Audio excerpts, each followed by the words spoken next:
PR Connections Radio presents.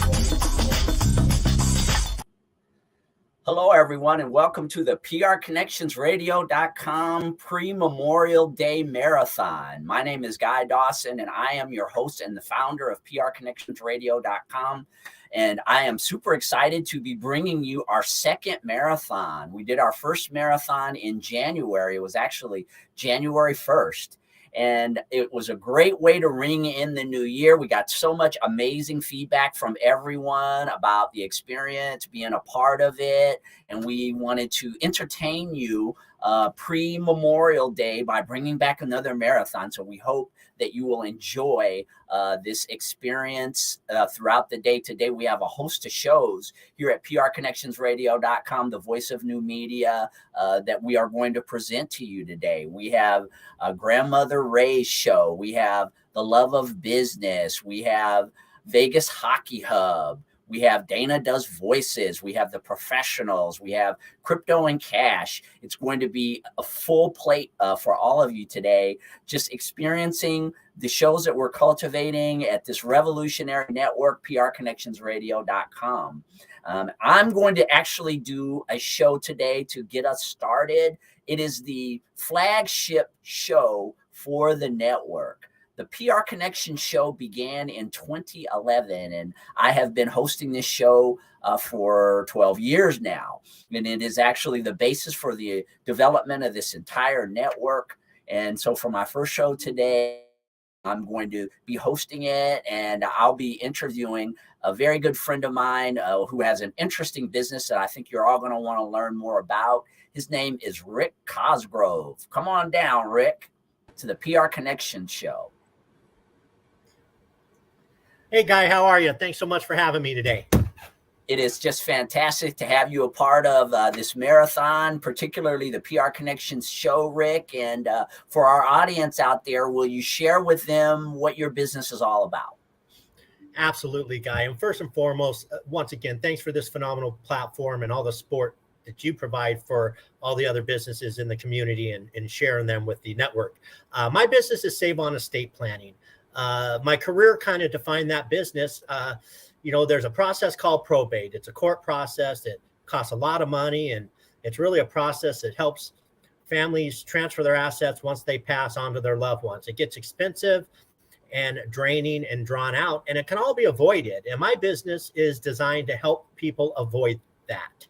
I had a career where I saw families have documents in place, have themselves in a position where they thought they were avoiding this process, but unfortunately, due to some just unfortunate circumstances or some other professionals making some decisions they weren't aware of, they took them out of there. So yeah, I have a unique business model, and it's all designed to help people and save money and keep it on their family side.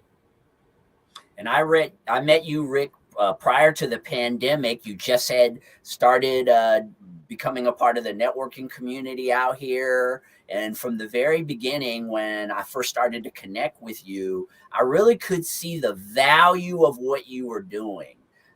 As I've talked to you about, I sold trusts many years ago and was involved in estate planning.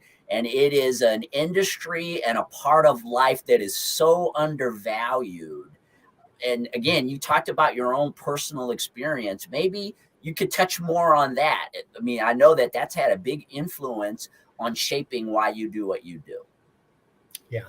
So personally, my family owned dry cleaning businesses in the 60s, 70s, 80s, and early 90s. And without going into too much detail, long story short, in about a 3-year span, 2.5 to 3 year span in my early 20s, so 30 some years ago, I was exposed to the probate process. We had our businesses burnt down, and my family ended up in probate and didn't have insurance. And then an uncle was unfortunately murdered in a business, and he owned homes and didn't have his estate plan, and we're in probate again. And then my dad passes a short time after that unexpectedly, and my family's in probate. We lost everything, and I found myself in probate 3 times. And then my grandmother was given bad advice, or I was, by a lender early on, and and it took her out of her trust and put her into probate, and all of those things kind of shaped me. And as I'm learning all this, and I'm thrown into this as a young adult, and the oldest of three boys, and my mother's oldest child that had to kind of take the reign of this because my brothers were still in high school. It became very challenging. But the one thing I learned is it all could have been avoided. So when I had to leave the family business and start a career in the banking industry in 1993, I was very passionate about helping people avoid this. It became a thing where I just became my passion project. It just became a thing where too many families were affected this, and I saw what it did to my family and how much it cost. And when you find out it could have all been avoided. And then I started seeing professionally, because this was warm to my heart and close to me, what different professionals were doing that were taking families and putting them in a probate position, and they had no clue about it. So my business model is much different than that of your average estate planner. It's really built about what I've seen and the problem I'm trying to solve. And I truly, genuinely feel like I'm the only person who honestly wants to help people avoid probate.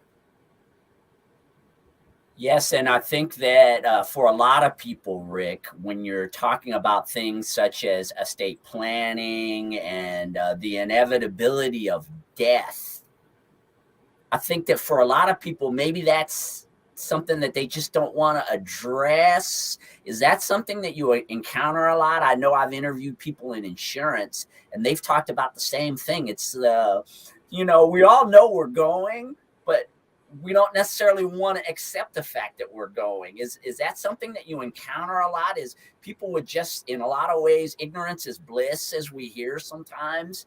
Is that something that you've experienced in your field?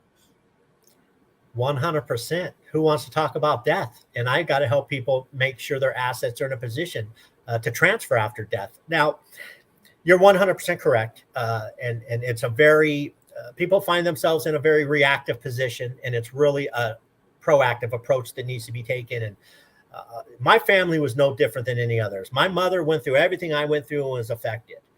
And we just lost her a year ago, and she still didn't have her stuff in order. And you don't think every time I talk to her, I said, Mom, when are we going to get this done? When are we going to get this done? And we'll get it done. We'll get it done. Right. And it wasn't important to her. And she was through the same stuff that I went through. And she didn't want to talk about it, didn't want to deal with it, didn't want to put her house in her trust and get it all dealt with. And then she's diagnosed with pancreatic cancer at 72 years old that's already traveled into her lungs and her liver. And now I got to say, Mom, we got to talk about this. Now I'm talking to somebody who's been given a life expectancy of a very short time. She loves her family more than anything. She has young grandchildren that she just thinks the world of. And she's got to come with the terms that she's not going to ever see them again, and that she's on her way out. Reality's hitting, and they're making her comfortable as she finishes off her life. And now I have to have this conversation with a dying individual. So what I'll say to that guy, because you are 100% correct, is it is much easier as a family to have these conversations when you're healthy and there hasn't been a life expectancy put on you due to a terminal illness, and you're of complete sound mind in making these decisions, and you get to lay out a clear plan of how your assets pass to your loved ones, keeping everything, and I mean everything you worked so hard for to have and to acquire throughout your life. It should not go to attorneys for a process that could be completely avoided. Yes, you're so right, Rick. I know that in my experience with being a part of the estate planning industry, one of the things that I encountered a lot was the fact that people didn't necessarily understand the difference between a will and a trust. Mm-hmm. And that there was a phrase that went around, and I don't know if you agree with, or I may not even have shared this phrase with you before, but this phrase that we talked about a lot is that a will is a ticket to probate. And a lot of people just didn't understand. They would just assume, I've got my will in place. They felt like they were doing the right thing. Of course, some of the types of wills that people created sometimes were really not, probably wouldn't stand up in court. That was another kind of thing that I would encounter. But can you explain to people the difference between a will and a trust? Because there are just so many people out there who just don't even know the difference between the two. That's right. And you're 100%. There's a lot of misinformation. So the big difference is a will is going to go through probate. A will is going to remain public record. And really the will is going to provide a guideline, provided it's not contested, for a judge to follow. And 9 times out of 10, they're going to, implement what the will states and what have you, and who the executrix is and who's going to be this person. The problem is it's not recognized professionally anywhere. And it's my professional opinion. I'm not an attorney, so I don't give legal advice. It's my professional opinion that a last will and testament is the most useless document that exists. You might as well just take a pen and a paper, write down your wishes, name some people you want to carry out some stuff for you, and have it notarized. It's still going to go through the same process as a formal last will and testament. Now, the trust, on the other hand, is going to be very specific. It's going to list a bunch of stuff, and it's going to be very wordy and have a lot of legal jargon in there. Okay, but the things you got to focus on is who's your trustee, right? The trustee's your number one person. That's the person that's going to manage that trust. And typically, while you're living, you are still your trustee. And until you become incapacitated, death, or resignation, you always stay in control of your trust and your assets. The next level is going to be the successor trustee. That is who the professionals need to see that they're dealing with. See, it becomes a liable issue, Guy, when you got to sell a property or you got to transfer bank accounts and you're dealing with deceit and processing. The professionals need to know who is authorized to act on behalf of that decedent. That is where the successor trustee comes in. So first step is verify death. We got a death certificate, check that box. Next step is homes in a trust, assets in a trust, verify the trust, get a copy of it, check that box. Third step is who's the successor, who's authorized to deal into these transactions on behalf of the decedent. Boom, got this person, identify them, get copies of it, check, we're good, we're not in a liable situation. We know who we need to deal with. And then the next component is your beneficiary. Your professionals are not going to get into the weeds on how your assets transfer and where they go. That's for your successor trustee. It should be a very trusted person, but that's who's going to handle all that. The professionals just need to know who they deal with. So that's why the trust is so important, because it is going to prename that executor of your estate, that administrator, that successor trustee, and that is going to release any liability on any other professional when handling deceit and processing as it pertains to a trust. Yeah, so much of the estate planning process, Rick, that you just brought there, that, the distinctions between the two and getting people to a higher level of understanding, because I feel that there's a lot of misinformation out there. Maybe it's done deliberately, maybe it's not. But when you're the person that ends up in the position where, again, you're either trying to protect your own assets or you're trying to protect the assets of someone around you, have you found that the clarity that working with someone who's got a background like you, again, you talk about not being an attorney, you don't give legal advice, you have it seems like a lot of practical knowledge to share with people that increases the clarity of the setup of the estate planning? Is that something that you focus on? 100%. My career is different than that of an attorney's. An attorney goes through law school, decides what they're going to specialize in, comes in and starts doing it. My career was a much different direction. I watch families, even with these documents in place, still end up in probate. And I know why. And we're going to talk about that down the road. I have all those answers. I know why families end up in probate. So it's very difficult because there is a lot of misinformation. I focus on staying on top of what the professional is going to want, because at the end of the day, when you're no longer with us, Guy, and your executor has to handle your estate, they're at the beck and call of if they got to sell your property, it's what a title company is going to require. I pride myself on knowing that. Here's an example. I have a client that I notarized all the estate documents I do. I did not prepare these, but she found me and I notarized them for free because it's a complimentary service I offer. But then I had the opportunity to do a spot check. She did what's called a transfer on death deed for her home. And that's where you just list beneficiaries on your home, like a bank account. And in theory, it's supposed to transfer. And in theory, yeah, that's who ends up getting the home, but that still doesn't tell a title company who's authorized to transact on your behalf. But this woman was so adamant because a lawyer in New York told her this is how it is, and you'll be fine.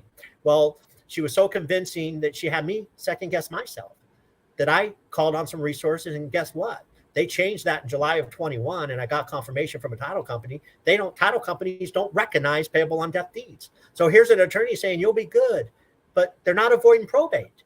They'll still be in that. So I was able to bring some more information. I was able to re-establish contact with the client and say, listen, I apologize that you were misinformed, but let me share some information with you and what the requirements are. Because at the end of the day, the bank is going to tell you what they want, and they're going to either get it or you're not going to get those assets when your loved one's gone. A title company is going to tell you what they want, or you're not going to sell that property in real estate or have that transferred.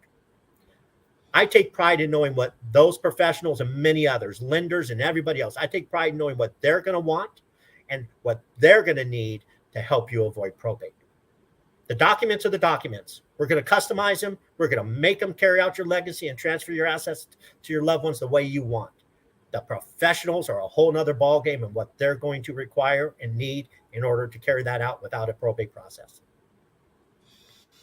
And the finality of death, Rick, and all the emotions that surround a person's passing, or like you had mentioned before with your mother, even leading up to the passing, there's just the way that people process grieving, or the way that people interpret everything that surrounds the passing away of a person varies so much with different individuals. I mean, I've experienced it. I mean, you stay on the planet long enough, you have lots of relatives who pass away. And so you get to experience things with brothers, cousins, aunts, uncles. Boy, you really, if I look back over the course of my life and the different people who have passed away and some of the things that have gone on as a result of that, I guess that would be one of your strong suits, is that you are preparing people for things that are very unpredictable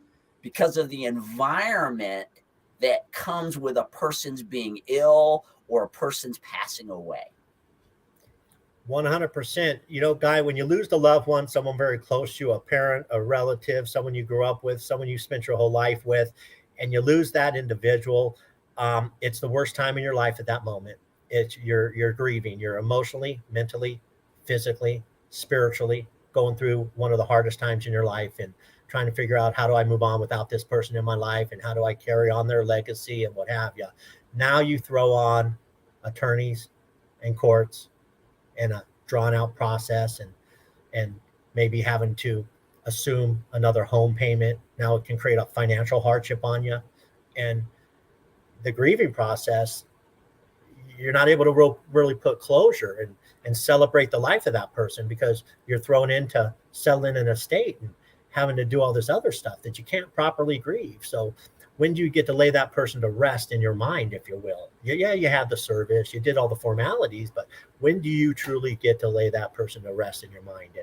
And I feel it's when you can properly grieve and you don't have to, and it's a smooth process to put closure to that individual, if you will. Never forgotten, but closure to, the logistics of, the financial aspect of it, I guess. And one of the reasons why Rick is participating in this marathon today, number one, we wanted to bring more attention to his business because I recognize the value, and I know a lot of people in our community here in Las Vegas really recognize the value of what Rick brings to the table, helping people plan. We actually did an event together recently that gave me even more insight into what Rick is really about and where his heart is in this business, why he does what he does. But we also want to provide more of this information to all of you. Rick's going to be getting a show started here at the network, and this is part of our introduction process. Generally, whenever someone gets a new show on the network, I have them come over and introduce them to all of you. Rick, do you want to share with the audience about the show that you're going to be bringing to prconnectionsradio.com? I would love to, and I couldn't be more excited about this. So, I go by Probate Killer on all my social media platforms, and I came up with that name, well, because I'm trying to solve a problem, and I'm trying to kill the probate process, right? So it just seemed fitting, and I coined myself that. So we will be bringing the Probate Killer podcast to you here through the PR Connections radio system, and I'm looking forward to it because what you're going to get out of it is I like to deal in hypotheticals because I think it brings things home. We're going to break things down into very, very small pieces to dissect the different documents, how they work, why they're important, the core processes you will avoid. We will share story time. Like, for instance, this payable on death deed story, I just gave a quick snippet. Like, that will be a topic because there's so much misinformation around these, and they're even coming from attorneys, and they're just not staying on top of their stuff. But I am on top of the stuff. I try to always keep myself educated. We're going to share that. We may bring on some guests at times to share, other financial professionals that, when I look for a financial professional, I look that they incorporate what I do, not me personally, but they're conscious of that stuff. For instance, a lender who understands the value of if someone has a trust and we're refinancing, we keep that in the trust. Stuff like that, the things I've seen. So there'll be a lot of story time, a lot of real just boom, honing in on the documents and very specific information. I think you're going to learn a lot through the hypotheticals, through the stories, and then, of course, just through this very specific information on the documents and how they work, what they're designed to do, and why they're important. And we'll talk about the banks. You might get a little bit of leadership thrown in there. That's my background. I might throw a nugget there, and then, retail sales type stuff. But for the most part, we're going to keep it to estate planning. I'm looking forward to it. I'm excited. And we're very excited about having your show come to the network, Rick. Again, when you're talking about something like probate and the type of information that you want to provide to the audience, we just feel that it's going to bring so much value to the community, to all the followers of the PR Connections radio shows. Everyone, life is about our relationships with other people, and inevitably those relationships end through death. It's just, again, one of the realities of life. And if for us being able to provide a platform for you, Rick, to be able to present this information to people so that they can make healthier choices. The stories, and I know you've heard many of them, and I want you to share at least one unique one, by the way, before we enter this in this interview today. But of all, the avoidance, they say prevention is the cure. It's one of my favorite phrases, and it's so many different areas of life. I've found it is very applicable. Preventing situations are so much easier to deal with than dealing with a much more complicated situation. And the education that you're providing to people, the scenarios, the guests that you bring on, and correct me if I'm wrong, but I think it all supports that prevention is the cure, preparation, because of, again, the finality of someone passing away. Yeah, I'll one of my favorite stories to leave you with, and it's one that kind of ties in other professionals, and I'm going to really speak to that because anytime I can educate others, it's important. And it's really a story of, we don't know when we're going to go. And an example is freak accidents happen. And I just saw in the news the other day where a cement truck up on an overpass rolled over, and a bunch of big bags of cement, one went over the overpass and came through some person's windshield, and that was all she wrote for that person. I mean, how freaky is that, right? Now, I don't know what the situation was there, but one of mine is, I had a client call me. This was about 2.5 years ago, but it tells a story. And this client, they were both under 30 years old, and we're going to talk about this story more in depth on my podcast. And 13 months after being in the home, when they bought this house, they had a realtor who they trusted and who helped them and really earned this trust. And then they had a lender who helped them through the loan process. Well, the wife, for qualifying purposes, I'm sure it was income, maybe credit, who was a homemaker with 2 children under 5, was not put on the loan, was not on the deed to the home, was not on anything. Well, 13 months after purchase, this poor guy is killed in a tragic accident. He's got no life insurance. He leaves a wife and 2 young children behind. She's not even on the deed to her own house, so she's in probate. She doesn't have income because she's a stay-at-home mom. They had no life insurance. They definitely had no estate plan. And like I said, she wasn't on the thing. There's about $40,000 to $50,000 in equity in this property. And I think, man, I know it's not their responsibility, but I would like it to be. I think, what if that realtor, instead of just sending gifts and calling them on birthdays, called them at the 6-month mark and assumptively said, hey, here's our next steps. I'm going to introduce you to a couple professionals that are in my network that I find to be phenomenal. Feel free to work with who you feel is the best. And we're going to get some mortgage protection in the form of life insurance on that house. So if something tragic happens, because in most cases with no medicals under 30 years old, $30-$40 for a $500,000 death benefit on a term policy, a very simple policy, but it would have made their life would turn out much differently had she had that, and then of course the whole estate aspect of it, getting her back on title and finding out what she needs to do to have ownership in her own property.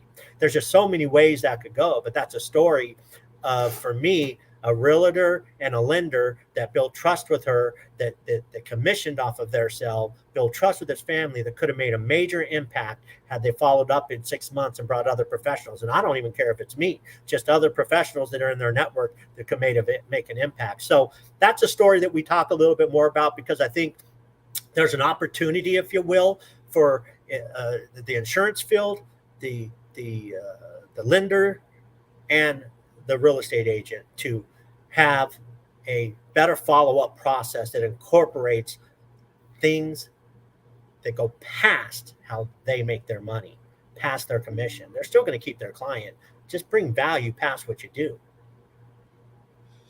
And one of a very interesting thing for me, again, when I started to learn about estate planning, Rick, was about the amount of famous people, wealthy, famous people who died without even a will, let alone a trust, and how they got caught up in the probate process, sometimes for years and years. I know we're seeing that with Prince, I guess, now.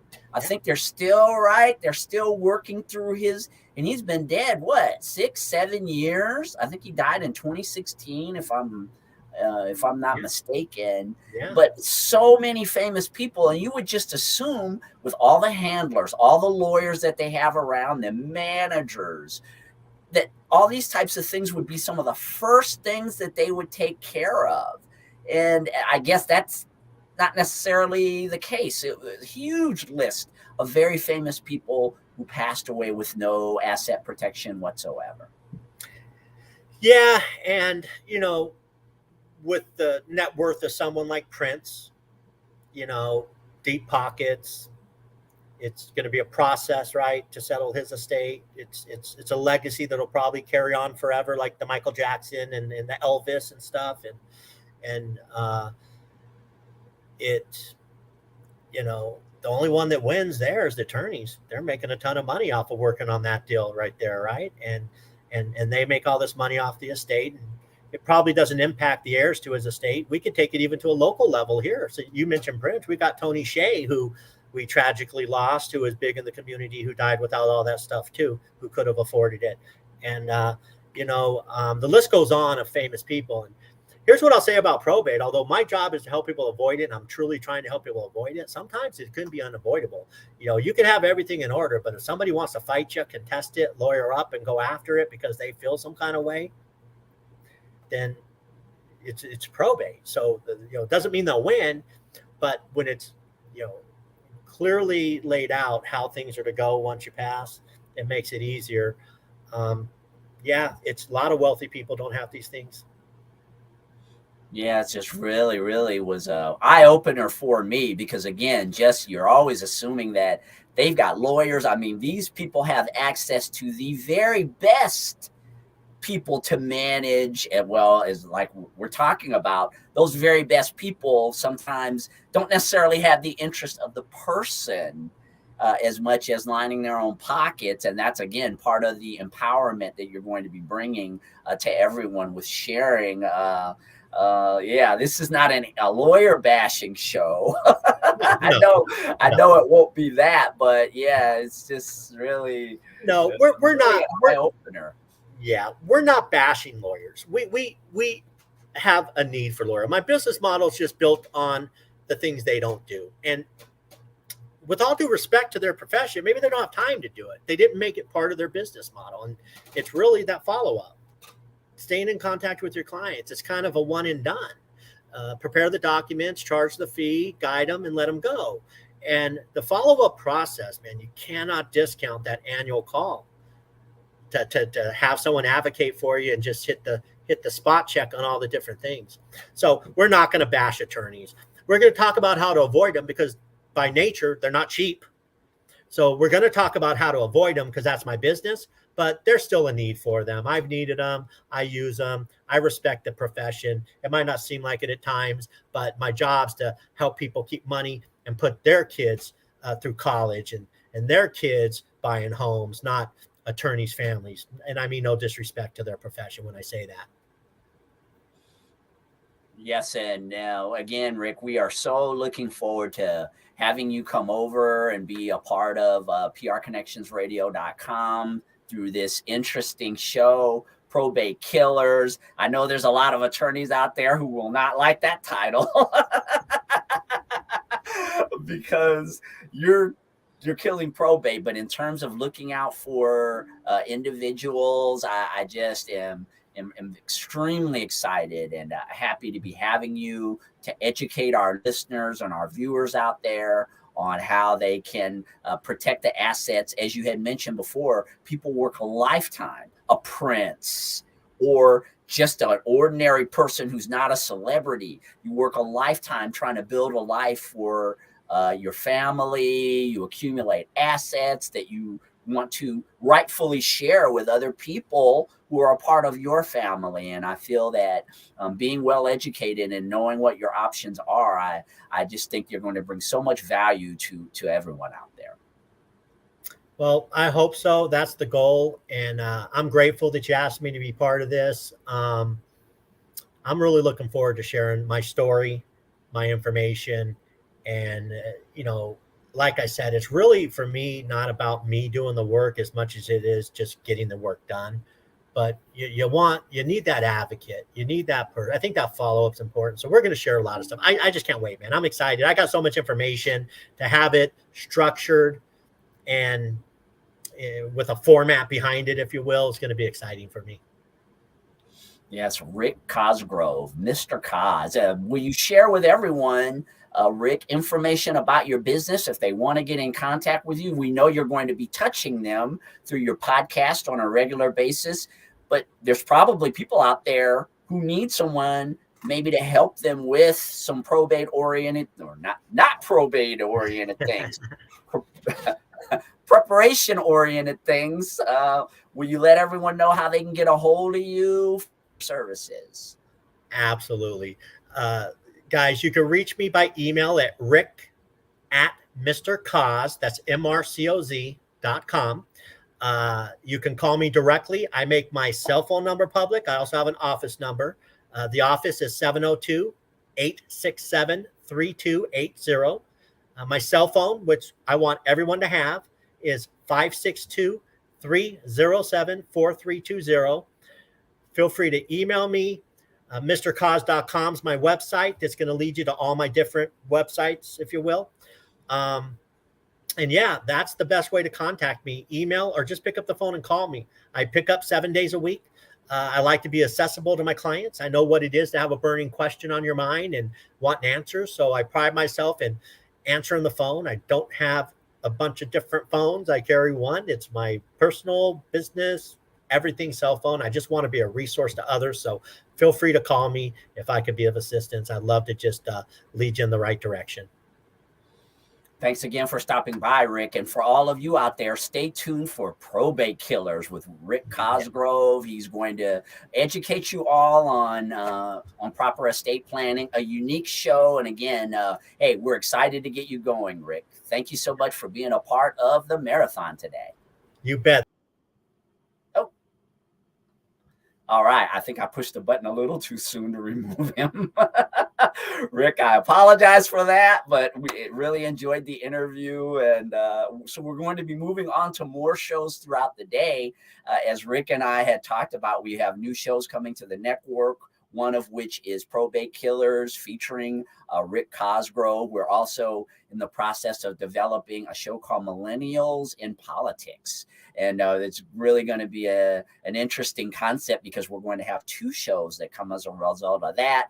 Millennials in Politics, the red edition, and Millennials in Politics, the blue edition. So you want to stay tuned for all these new shows and getting the millennial perspective on the political landscape of this country. These are the people that are going to be the leaders in our country in the future, and between the millennials and Gen Z. So we're looking forward to these two new shows that are going to be coming to the network very soon, as well as others. And we'll be keeping you updated. Always, you can go to the website, prconnectionsradio.com. Excuse me. The voice of new media, if you want to get more information about upcoming shows. Speaking of upcoming shows, the next show in the rotation for today is Grandmother Ray, a very good friend of mine, and she is also a part of our company, Classic Communications. She's the chief operating officer of that company, but Grandmother Ray has many talents, and for those of you who haven't watched her show, you're in for a real treat. Please welcome Grandmother Ray. Hello, Ray. How are you? Good morning, Guy. I'm fabulous. How are you today? I am amazing. And boy, you have really brought a unique energy to our network. Will you share with the audience what your show is all about? So, by lineage, I am a pipe carrier grandmother of the Bird Clan Cherokee tribe. And for those who are not familiar with that, it's a medicine woman. In our tradition, the grandmother walks all the realms for the benefit of her tribe. And I see everyone as my tribe. So that's kind of my passion. My mission and my vision is to assist everyone who is looking for guidance, looking for healing, looking for someone just to listen even. And that's what I do. And through that, I have studied, because I love to learn new things. And so I've studied a large number of modalities to help people, everything from psychology and life coaching to Ayurveda and acupressure. And I just put those into my medicine bag. And then as people need assistance and they come to me for help, then I help them as I can. Yes, and the concepts and just the things that you touch on with your show, Grandmother Ray, are so impactful. We live in a world where everything seems to appear on the surface. It's always, for most of us, I guess this is just a natural part of being a human, is you're just thinking about what you see.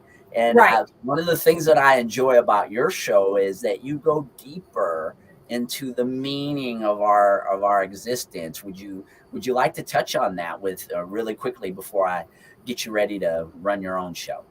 Absolutely. So for me, I was born remembering that my first language is energy.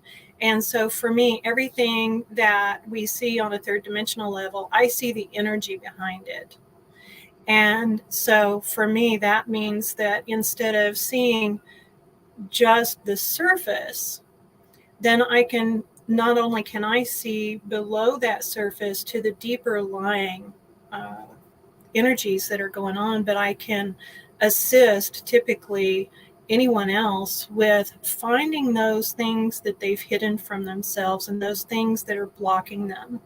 And what I love about the opportunity to have my podcast with PR Connections, that it's a vehicle for me to bring topics to people that they ask me these questions. I have people asking me questions all the time, and the show today is a result of that. And so I share with that person, or two or three people ask me in a row, and I'll share with them my guidance on that. And so the podcast really gives me a platform for me to be able to share that with more people. And that's what I really, truly appreciate about this. Well, all of you out there are going to get a chance to be touched by the essence of Grandmother Ray. Please welcome Grandmother Ray and the Grandmother Ray podcast. See you soon. Thank you, Guy. I appreciate you so much. So the episode today is a result of a question that has been coming to me for decades. Even before I began publicly practicing my holistic practice, I would get this question, and I ended up writing a workbook and taking people through a workshop with it. And so the title for the episode today is As You Love Yourself. And before we dive in to this topic, what I would like to do is pause for a moment, because one of the things that we do as humans is we tend to go through the moments, but how present are we? And I would like for us to all be present in this moment so that our being can really take in every bit of the information and the energy that benefits us on all levels. So let's take just a moment and let's focus in on our breath. And we're not trying to change it. We're just allowing it and observing it.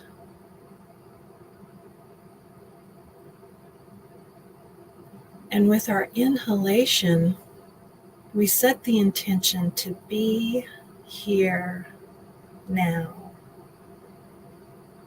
Just be here now. Awesome. And remember, that's something that you can do at any time. If you catch yourself racing ahead of the moment, all you need to do is pause and breathe and make that choice. Choice is a superpower. Use it. So let's dive in. The common question that got this started was, I'm not even going to tell how many decades ago, but the question was, how do I find love? How do I find real love, the love that I'm looking for? And typically the person would go on and start describing things. And spoiler alert, it all begins with you. Because as you love yourself, so too you love and you receive love. So what I like to do is begin with, what did love look like in your formative years? Because research shows that 95 to 97% of the life experience that we have throughout our lives is formed by age 5 to 7. Now, some of those things we remember and we have access to consciously. A lot of it, a majority of it, we hide from ourselves. We take these things on as beliefs and truths in our psyche, in our subconscious, and we're not even aware of it, but we are living our life based upon this information. So the first thing I like to do is I like to ask you and myself. Believe me, I do this self stuff for myself too, because I'm human too. So let's take a moment and say, what did love look like from age 5 and before, or age 7 and before, or even age 10 and before? What did love look like? What type of love was modeled for me during those formative years? What did it look like? More importantly, what did it feel like? So this is the first thing that I invite you to really look into and feel into. And then from there, now that you're older, now that you're asking the question, what does love look like? How do I find love? Well, in order to find the love that you're really desiring, what does it look like? What does it feel like to you? Is it conditional? Is it unconditional? What does unconditional feel like? What does it look like? How do you feel and touch and perceive and receive and offer that love? And the next thing that I would often do is I'd say, okay, now let's look at listing all the ways that you desire to receive love. Because at that point, people are typically getting into, and I know I do the same thing, we're typically getting into, well, love looks like ABC, and love looks like this, and love feels like this.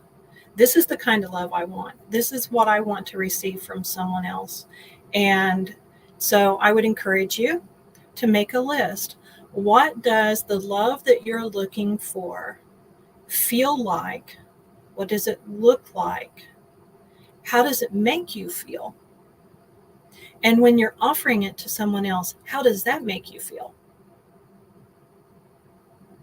So make your list and create this list of, this is what I desire love to look like. This is what I desire love to feel like. And this is how I desire to feel when I offer my love to someone else.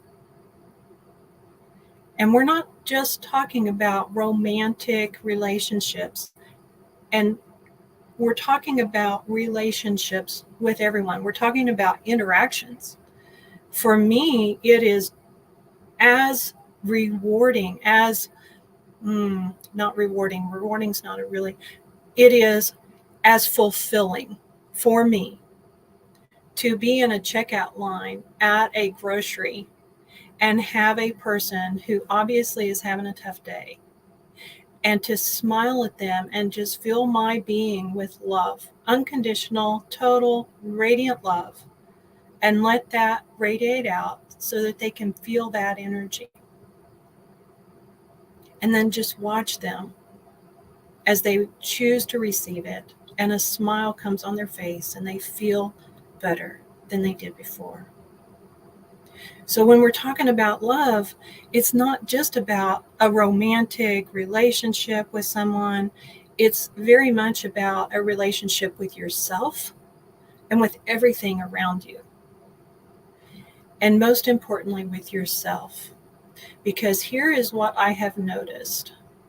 When you've made that list, look at, am I doing that for myself? I know the first time I did this, I would have, if I'd been in school, I would have gotten a big red F because I was doing none of it. So as I started doing this list for myself, it was amazing how everything shifted outside of me. You know, if you ever want to make a change in your outside work, do the inside work.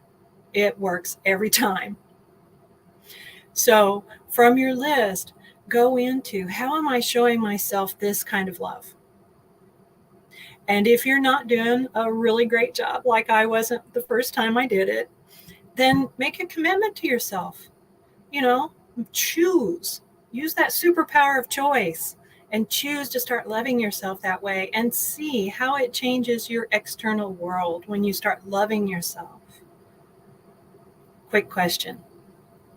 When is the last time that you hugged yourself really tight and just said, "Oh, I love you so much"? It really feels awesome. And what it does is it allows you to open yourself up and receive that love. At first, for me, it was really, really hard, and it was really, really weird because of the way that I was raised and what love looked like when I was growing up. But now, as you can see, I've gotten pretty good at it. So how are you loving yourself? Because it all begins with you. What I've seen for decades, and I've even proven this fact myself, only as much as I'm going to use myself, okay? Only as much as I am willing to receive unconditional love, that pure love that we know exists, but we don't see very often in this world. As I love myself, only in that much am I able to receive from someone else. And I'll give you an example. I've worked with people, and I've even been this person in my life, where I had programming from childhood that said that I was unlovable, that no one could ever love me, that it was impossible because of how I was, because I wasn't what I was expected to be. I don't know how many of you out there, I've worked with enough people to know I'm not the only one in the world that has grown up with that message.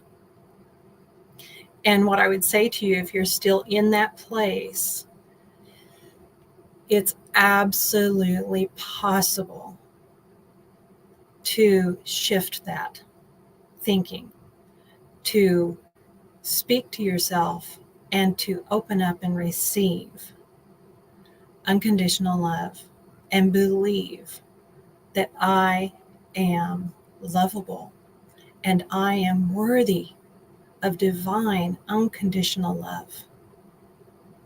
It's absolutely possible. So are you loving yourself in the ways that you would like to be loved by others? Because it all starts with you. If you are still holding on to the remnants, whether you're consciously aware of it or not, when you're still holding on to those remnants of not being worthy of love, of being unlovable, then what happens is people come along, either in intimate relationships or friendships or interactions in the store. They come along and they see your light, that divine spark in you, and they would like to offer you love, and they try to offer you love, but because you still have this point of view, this belief that you're unlovable, you can't see it. Or if you see it, you reject it because it doesn't fit with your truth. Now, here's the thing about our brains. Our brains continually look for those things that we believe to be true.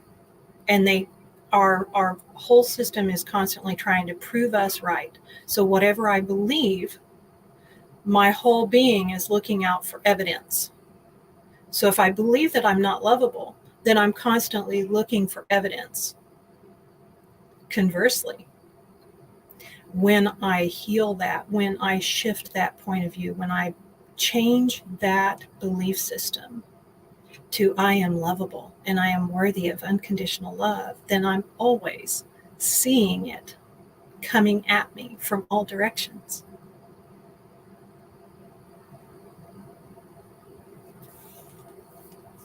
So the one thing that I would leave you with today, as we get ready to close, is that when you're considering whether it's love or whether it's abundance or whatever it is, always, always remember that everything starts with you. Whatever your internal landscape looks like, the external landscape is going to reflect that. It's going to be a mirror for you. Why?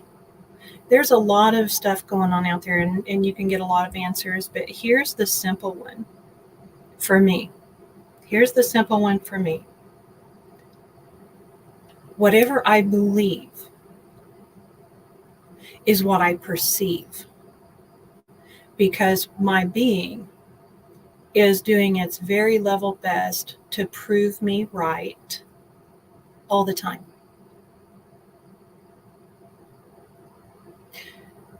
So if I believe that I'm lovable, I'm going to find that in my external world, because my internal world is looking for it and finding it.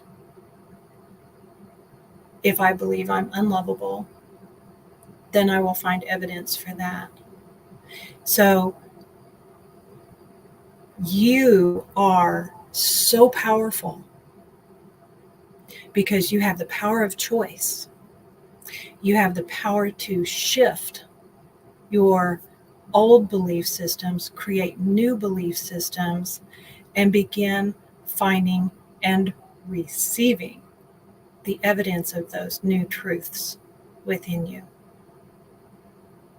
So as you go through the next few days, if you would like, I would encourage you to make your list, to consider what love looks like to you. What does it feel like to you? What it is that you are looking for outside of you must begin inside of you.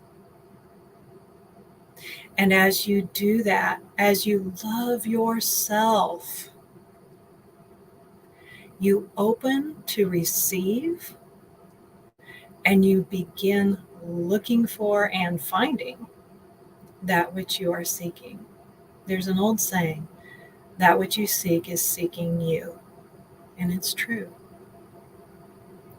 And that's how powerful you are. So remember, as you love yourself, so you will find love and offer love. And with that, I bid you farewell for now. And you can find me online at Ray Everlasting. Namaste. Namaste, Ray. Wonderful, wonderful presentation. For a lot of our viewers out there, maybe who haven't watched your show or are not even familiar with this frame of thinking, what's a good starting point for a person who just wants to get more centered in their lives, who want to take on a more peaceful perspective when they're dealing with themselves and with others? That's a really great question, Guy. The starting point for me, and the starting point when I'm working with someone, is empowerment. Because until we remember that we are powerful divine beings, the rest is hard, difficult, challenging. It's a struggle. There's all these words that people use. When we remember our divine power, our birthright as divine beings in these human forms, then that empowerment allows us to look at things differently. Having lived through abuse and coming through to the other side, there's victim mentality and there's empowered mentality. And so to come into that place of empowerment, self-empowerment, then that really gives you the capacity to do all the things, the breath work, the meditation, the yoga, the tai chi, whatever it is that you're trying to do in order to restore balance and harmony within. Those can be very effective without the empowerment aspect. But from my experience over the decades, when you start with the self-empowerment, you bring your power back in, you own it, you claim it, you own it, you live it, you breathe it. When you do that, then everything else is amplified. Everything else that you externally do in order to bring that balance in your life is amplified when you have that internal remembrance and claiming and embracing and embodying being that empowered divine being that you are.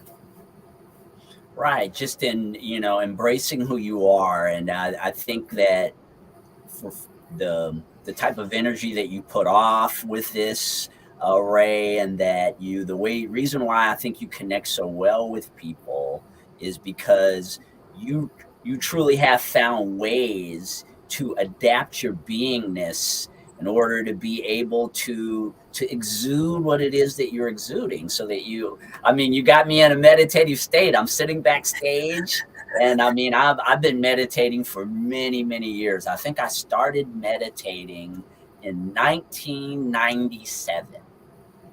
And, Nice. And I remember when I first started meditating, and I would just try to sit and be still. I could only do it for about a minute because I just had so many thoughts racing. But for you, you just so exude, and then of course it gets better, right? It gets better over time. It does. And to be completely honest, when I first started meditating was after my near-death experience in 2005. And the thought of sitting and being still and trying not to think for any length of time at all was just like, not happening, ain't gonna happen. So that's where I found Tai Chi and Qigong, because, and yoga does the same thing for me. Any movement that, or, in fact, anything that that we are so focused on that everything else disappears and falls away. This is meditation.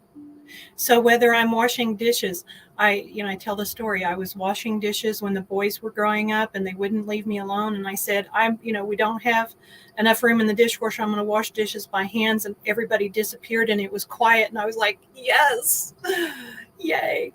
And so dishes became my meditation, because all the boys would just go to the room and hide so they didn't have to help. And I would have peace and quiet. It was awesome. So for me, meditation is more than just sitting down and trying not to think. It's what activity can I do that allows me to let everything fall away, and I can just be there in that moment and enjoy that moment. That's meditation. You're absolutely right, Grandmother Ray. One of my experiences similar to that is sweeping and mopping floors. I get so centered in that activity, the whole process of it, the sweeping and then picking up the trash and then bringing in the mop, and the result that you create while you're in this frame of mind, it's very constructive. It's just, yes, there are so many activities out there that will help you to get in touch with who you are, beyond just, of course, the actual process of sitting and doing a meditation. For some people, they're never going to. They have other ways that they're meditating and that they're centering themselves. Right. They don't necessarily even realize that that's what they're doing. Right. And there again, I go back to once you're doing these external things to restore balance and harmony within and find your center, when you have laid that foundation of self-empowerment, of self-love, then it amplifies everything that you do externally. Absolutely. And as I had mentioned before we started the podcast today, our company, Classy Communications, which is the sponsor of PRConnectionsRadio.com, Grandmother Ray is actually the chief operating officer for our company. And tell us, Grandmother Ray, what in your background? So we've talked about this kind of abstract connection that you have with the universe, not really abstract, but on a different level. And right. Yet at the same time, you have this capacity to be able to be the COO of a public relations and marketing company that we've been running for 15 years. Tell us about that contrast. How do you go from being this person that's very connected on the spiritual realm with the spiritual realm of business, which is much more factual and right. concrete? How do you create that type of balance? Actually, it is my balance. And I get that question a lot.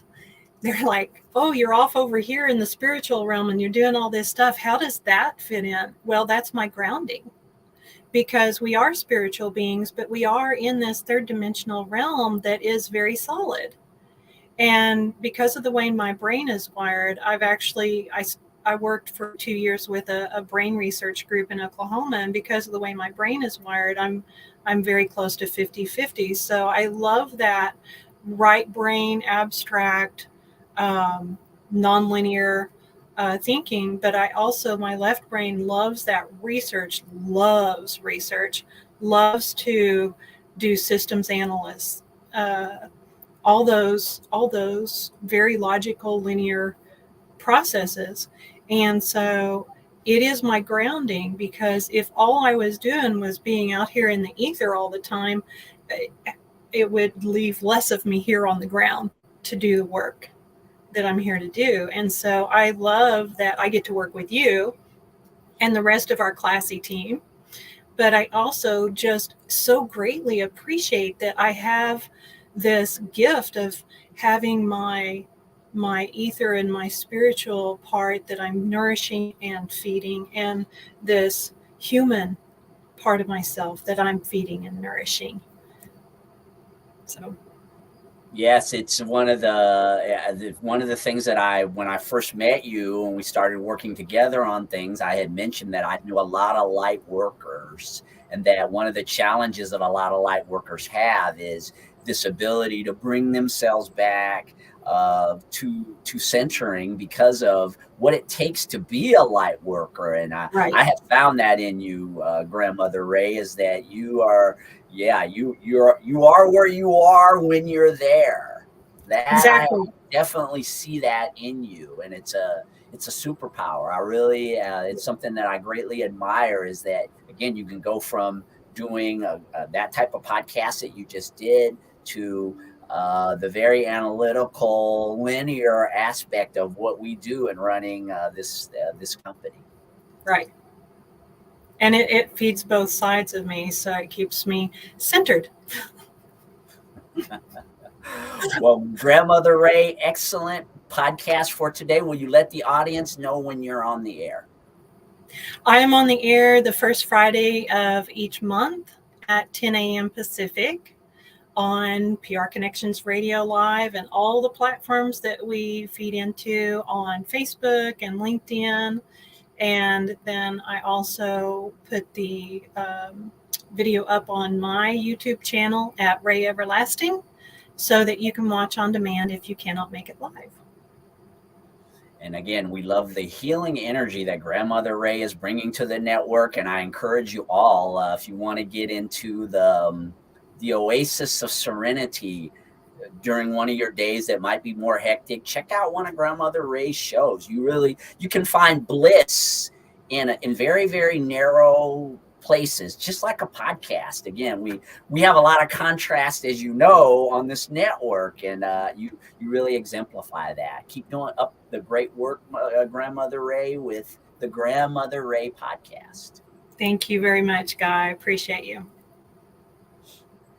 All right, so we are going to head into our next podcast for today. But before we do, I want to talk about the expansion of our network. As I had mentioned before, is that we have many shows that are coming to the network. We've also got some newer shows that are already on the network since the last time that we did one of these marathons. We also have the 15-minute mediator, and that is done by my good friend, Nancy Gabriel. She and I have known each other for many years through the networking community.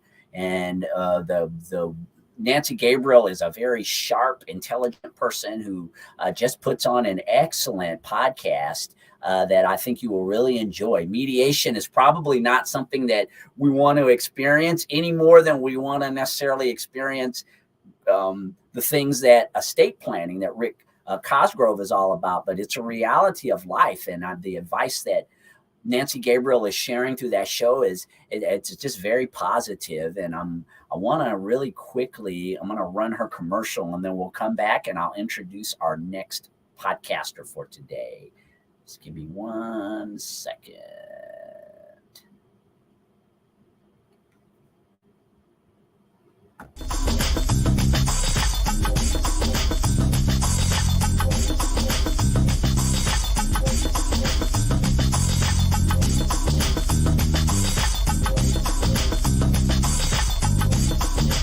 PR Connections Radio presents. Welcome to the 15-Minute Mediator Podcast. My name is Nancy Gabriel, and I'm the owner of Mediation Around the Table.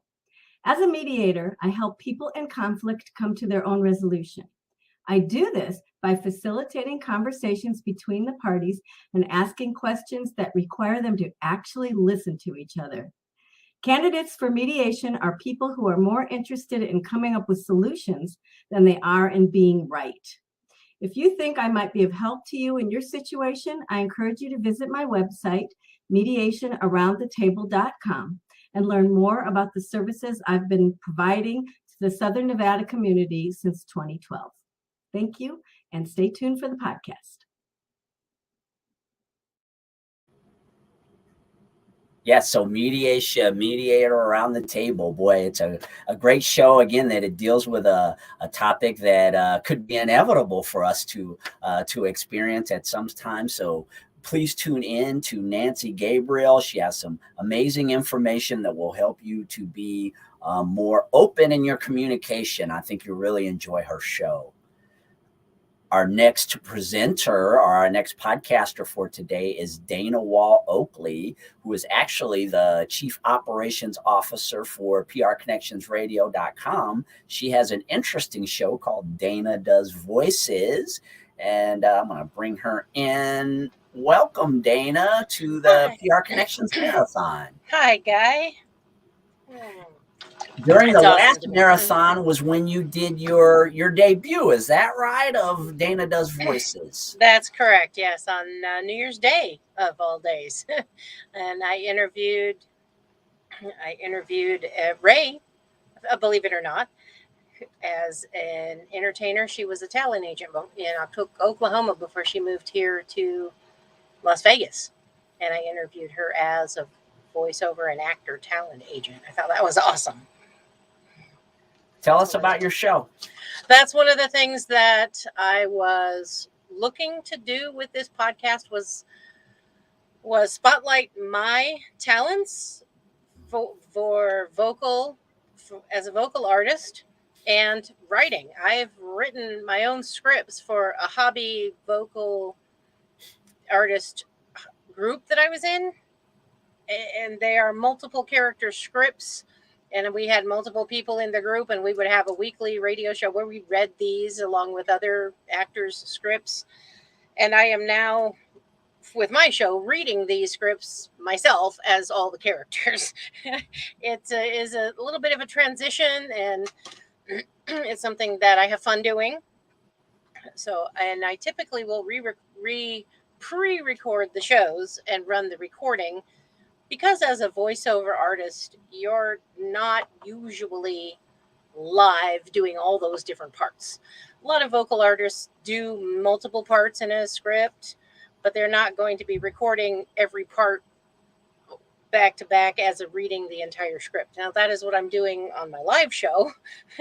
I will be doing today, but most of my shows are going to be pre-recorded, where I've done the script ahead of time with the different parts and made sure that the voices, the transitions are smooth.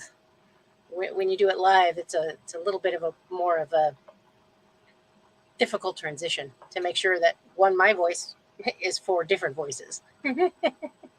Or a lot of people out there are probably not even familiar with what a voice actress does, but they're going to be familiar in a second here. Yes. I'm going to take myself off, and I'm going to run the intro for your show. And everyone sit back and enjoy Dana Does Voices. Awesome. Thank you, Guy. Dana Wall Oakley has been using her voice for over 15 years as a speaker and storyteller in Toastmasters, and longer in her life. She enjoys writing and telling stories, as well as having fun with different vocal styles and genres. Dana loves to train and entertain. Dana started as a kid having fun with accents and playing around with recording shows on an old cassette player. As Dana matured, she entertained friends and children alike by reading stories using funny voices and acting them out. Several years ago, she joined a voice acting group as a hobby. In this group, Dana Wall Oakley voiced many different characters in a variety of scripts and interviewed entertainers on a weekly internet radio show. She enjoyed using her voice in many ways and contributed further to the group by writing scripts. Currently, thanks to such a voice training and professional demos, Dana has a voiceover business, Oakwall Studios. Visit her website at www.oakwallstudios.com. She is also continuing to write stories. Dana is working on 2 different books of short stories. One is about a cute, fuzzy teddy bear named Rory, who is possessed by a demon and eats hikers. It's a comedy horror series. The other book is about Penny the penguin, an investigative reporter who works for the Daily Squawk in Antarctica. She plans to record the audiobooks herself when the books are published. Dana also enjoys working with PR Connections on their digital marketing campaigns and is excited to have her own podcast called Dana Does Voices, where she will showcase her talent by reading her own scripts and interviewing a diverse mix of entertainer-type individuals. Tune in to PR Connections Radio Facebook and YouTube Live to watch Dana Does Voices with Dana Wall Oakley. Excellent. Welcome to Dana Does Voices. Today I am going to read a script I wrote many years ago. There are 4 characters. It's part 1 of my Bobby Tucker series. Bobby Tucker is a reporter. His neighbor is Bonnie. He interviews a 3-year-old named Jamal and his mother, Bertha. Hi, I'm Bobby Tucker, reporter on the street. I interview my neighbors and other people on the street about the special holidays that happen each month. Right now, it's National Bath Safety Month. I'm headed out into the field to see if the community at large is taking this seriously or not. Most household accidents take place in the bathroom, especially when people don't know basic safety rules. My first stop is my neighbor across the street. I know she likes to take baths, and I want to see how she plans to stay safe in the bathroom. I'm sneaking in the front door and up the stairs to the bathroom. Yep, she's running the water. Let's surprise her. Bonnie, I see you're about to take a bath. What steps did you take to ensure your safety in the bathroom? Ah, you pervert! What the hell are you doing in here? Well, we want to see what steps you've taken to stay safe for Bath Safety Month. Oh, well, as you can see, I have a rug by the bath to prevent slipping when I'm wet after the bath. And in the tub, I have a mat with those little sucker thingies that keep me from sliding around while I'm soaking in the water. Excellent! Bonnie knows how to stay safe in the bath. Thank you, Bonnie. My pleasure. Now get the hell out of here before I call the police, you freak. Wonderful. Now let's check in with my boss's son, Jamal. He's 3 years old. I've snuck into my boss's house and found his son, Jamal, by himself in the tub taking a bath. This is step 1 on the no-no list for bath safety. No children under 4 should be left alone in a body of water. Hi, Jamal. How are you? I'm good. How are you? I work for your daddy. Why are you in there alone? I don't know. Jamal, do you know bath safety? Huh? Bath safety, like keeping your bathtub safe. Sure. You put water in it so it doesn't dry out, because when it's happy, it won't eat you. Okay. Anything else? And don't forget the submarine so the army men won't get drowned. But Daddy left the water too hot and they melted, so Mr. Top isn't happy.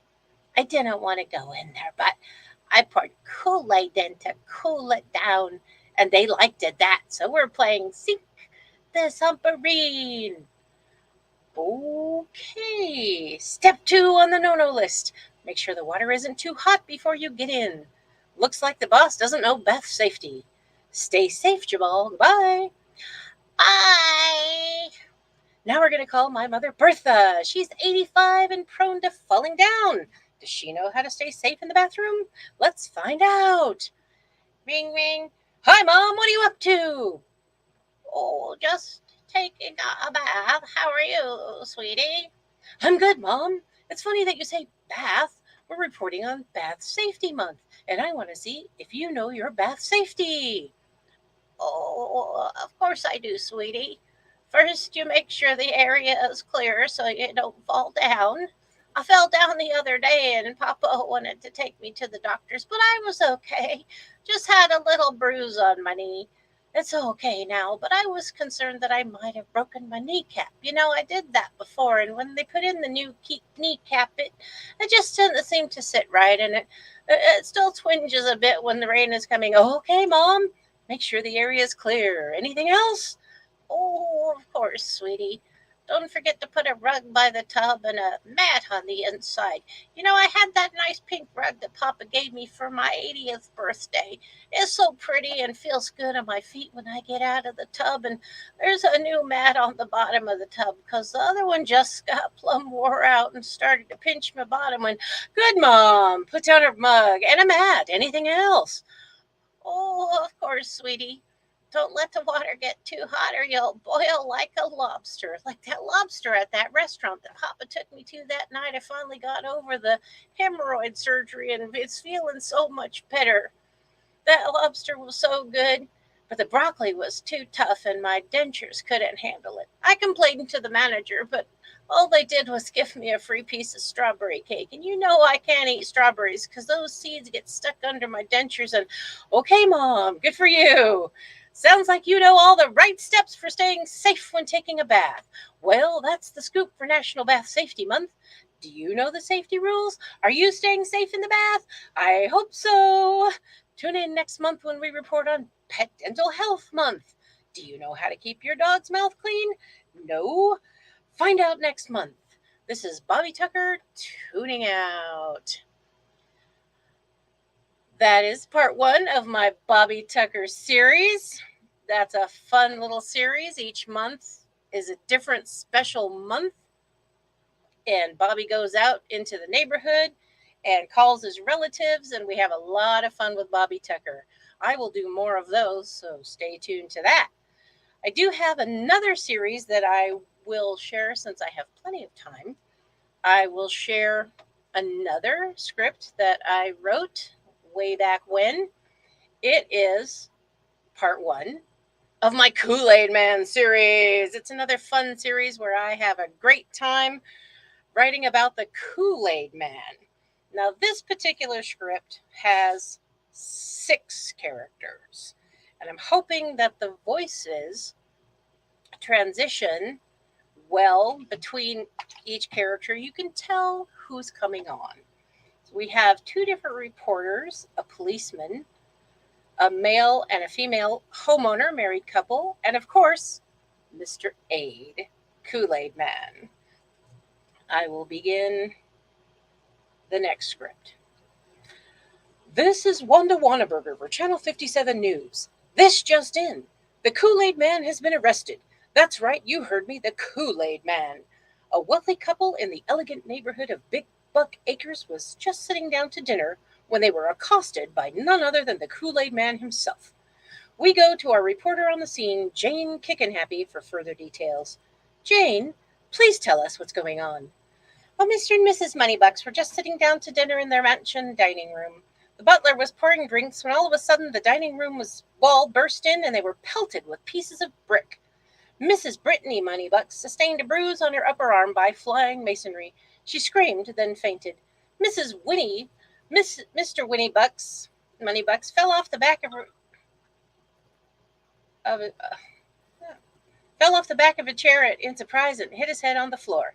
A large chunk of brick hit the butler in the head, killing him instantly. The Kool-Aid Man went berserk and started spraying Kool-Aid all over everyone from his head spout. Before the Kool-Aid Man could get away, the Big Buck Acres security force were there, alerted by the alarms set when the wall burst in. They called the police, who have now arrived to take Mr. Aid into custody. Hey, there they are. Mr. Aid! Mr. Aid! Why did you do it? It's a setup, I'm telling you. It's my job. Someone says, hey, Kool-Aid, and I burst in and say, oh, yeah. That's what I do. How's it my fault if bricks fall everywhere? But they say you lost your head and started spraying everyone with Kool-Aid. Is that your job too? What happened? It's the new sugar-free Kool-Aid. My sugar level dropped and I went temporarily insane. Yeah, that's right. Temporary insanity. You don't know what it's like breaking down walls all the time. I'm not bad. I'm just made that way. It's my job. They made me. They made me that way. Move along there. Interview's over. We've got to get this character into booking. Temporary insanity, my foot. You're going to be booked with murder, buddy. Murder? No, it's my job. I tell you, my job. Get in there, pal. I'm going to enjoy this one. Oh, yeah. I hate Kool-Aid. Wow. Well, here are Mr. and Mrs. Moneybucks. Let's see what they have to say about what happened. Mr. Moneybucks, please give us your side of the story. Please, call me Winnie. This is my wife, Brittany. Well, we were just sitting down to a lovely, quiet dinner of pheasant and pickled artichoke soup. Jeeves was pouring the drinks when I noticed he was pouring Kool-Aid. I haven't had that since I was a child, so I started to say, "Hey, Kool-Aid, I haven't had that since I was a child." But in the middle of it, the wall suddenly bursted and bricks was flying everywhere. I screamed, and then I think I fainted. Yes, lovey, you did. I was so shocked that I fell off my chair and hit my head. When I got up, that crazy individual was spraying his juice all over everything. I saw Jeeves lying there on the ground with a hole in his head. I think he was dead. Suddenly the security force was there trying to handcuff the Kool-Aid man. Trying to handcuff him? Why couldn't they? Well, his tiny arms don't come together, do they? his big round body makes that quite impossible. But we helped them then, didn't we, dear? Yes, we always try to support our security forces, so they're there when we need them. Well, how did you help them? Did you give them rope or something? No, my God, man, that's ridiculous. They were hooking together all the handcuffs they had into one long handcuff, but they were one set short. Half right, so we gave them ours to use, didn't we, my darling? Yes, it was quite amusing, actually. They put one pink fluffy pair right in front where he could see it. I do believe he started sobbing as they led him away. Perhaps I do feel for the fellow a little bit, but then there is the matter of Jeeves. Good help is so hard to find, you know, and now we have to start over again to find someone new. It's going to be a nightmare, just a nightmare, checking references, having strangers come into the house. I shudder to think. I hope they lock up that insane character for the rest of his life. Well, there you have it. Temporary insanity or something else? We'll see. Back to you, Wanda. Thanks, Jane. We'll keep following this fascinating story and keep you informed. This is Wanda Wannaberger for Channel 57 News. Signing out. And that is the end of the Kool-Aid Man story, the first story. I do have more for the Kool-Aid Man. You'll have to keep tuning in to see how those stories progress. And I do have quite a bit more time. I planned. Some of these scripts are a lot shorter than I anticipate. And I do have time for one more. It has quite a few more characters, which are harder to do. And let's see. I like this one. It's another of a series. I love to do series. And this one is, of course, it's not really very timely. It's another installment of How Food Feels Thanksgiving Dinner.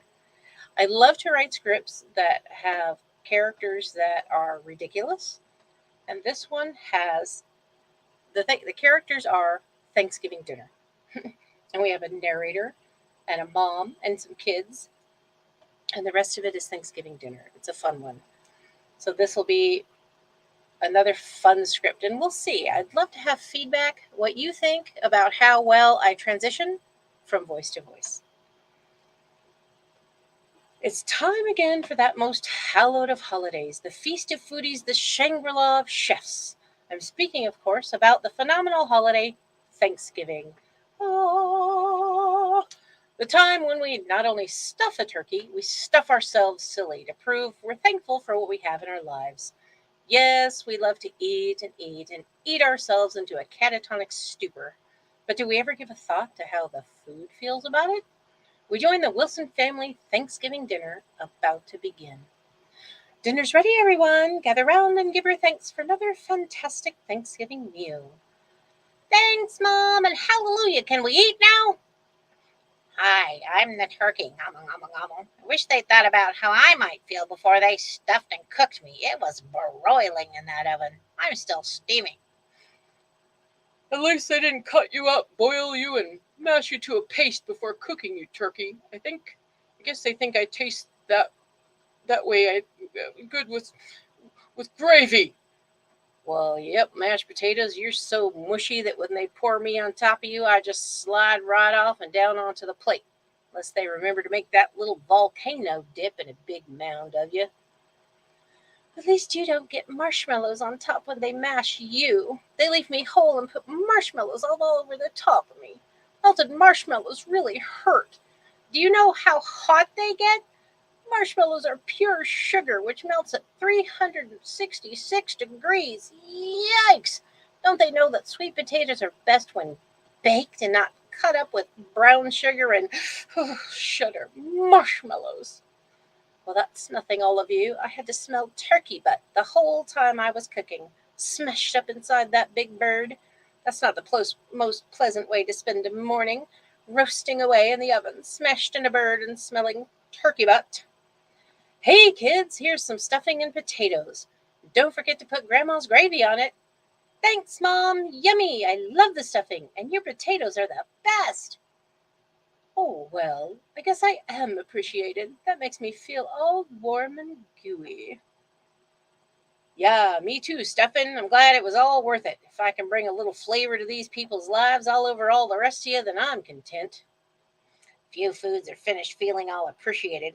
Will one of you please tell me what they plan to do with that humongous knife sitting next to my platter?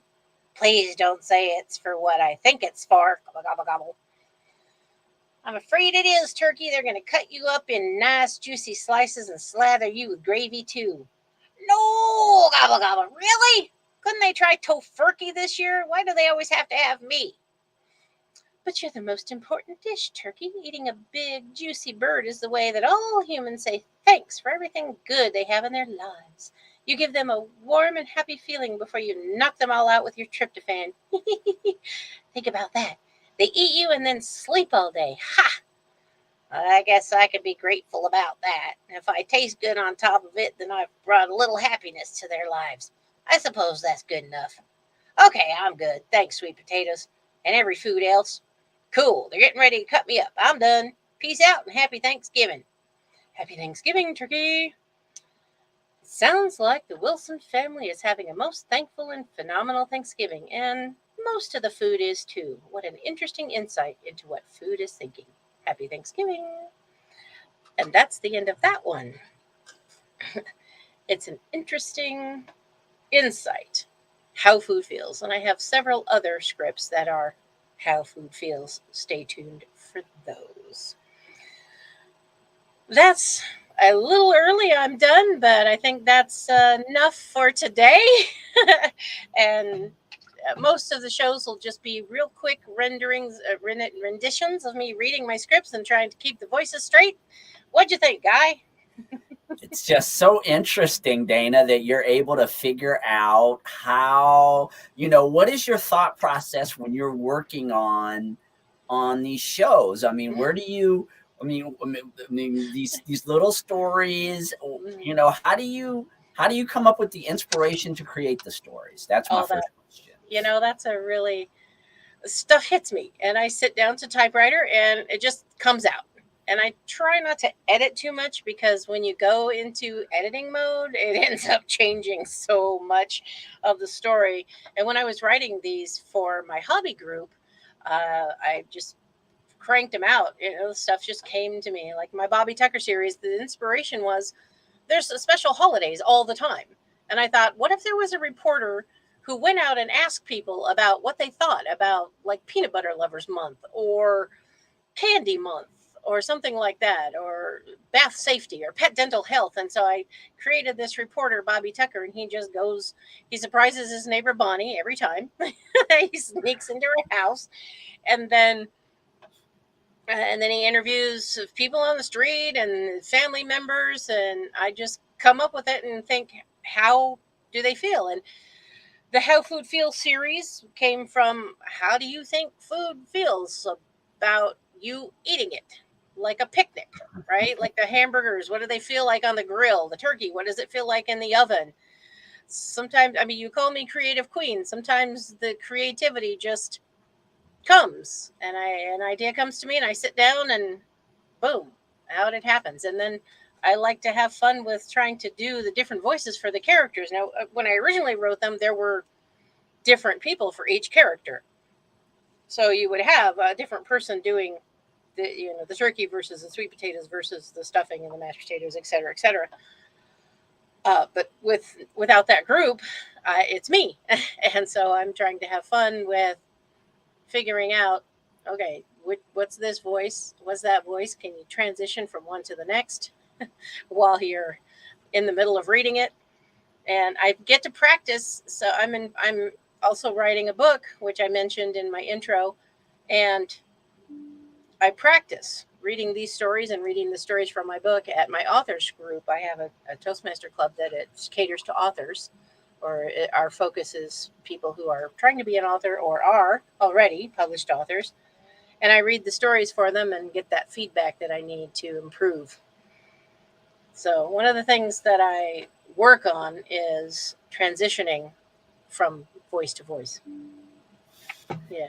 I know you have an interesting way that you get in your creative mode. I know you had mentioned that you like to play Minecraft. Will you share with the audience how that unleashes your creativity? Absolutely. So Minecraft is an environment where you have blocks that are different textures, and I play in creative mode so that I can build one block at a time, whatever I want. And something will pop into my head, like a house that I'm working on, with different floors and a pool house. And I get to go into Minecraft and figure out, taking away these blocks, adding those blocks, and it opens up that link from one side of the brain to the other so that the creativity can pour out. I use the building environment to think creatively, because I can build whatever I want. If I wanted to build a 50-foot penguin, I'd figure out how to put those blocks together, and that creativity would help me figure out how to build that penguin with the different blocks and where to put them. And then I can take once that link is open, then I can go to paper and write about my penguin, my Penny the penguin, who writes for the Daily Squawk. I'm working on another story for her. And so using Minecraft in creative mode allows that creativity to flow. Whatever I can think of that I want to build, I go in there and I figure out the blocks and the textures and I build them. So that's how I open up that link. When I'm having a writer's block, I'll go play Minecraft. Yeah, it's really with the techniques that we sometimes need to use, right, in order to tap into our creativity so that we can create things.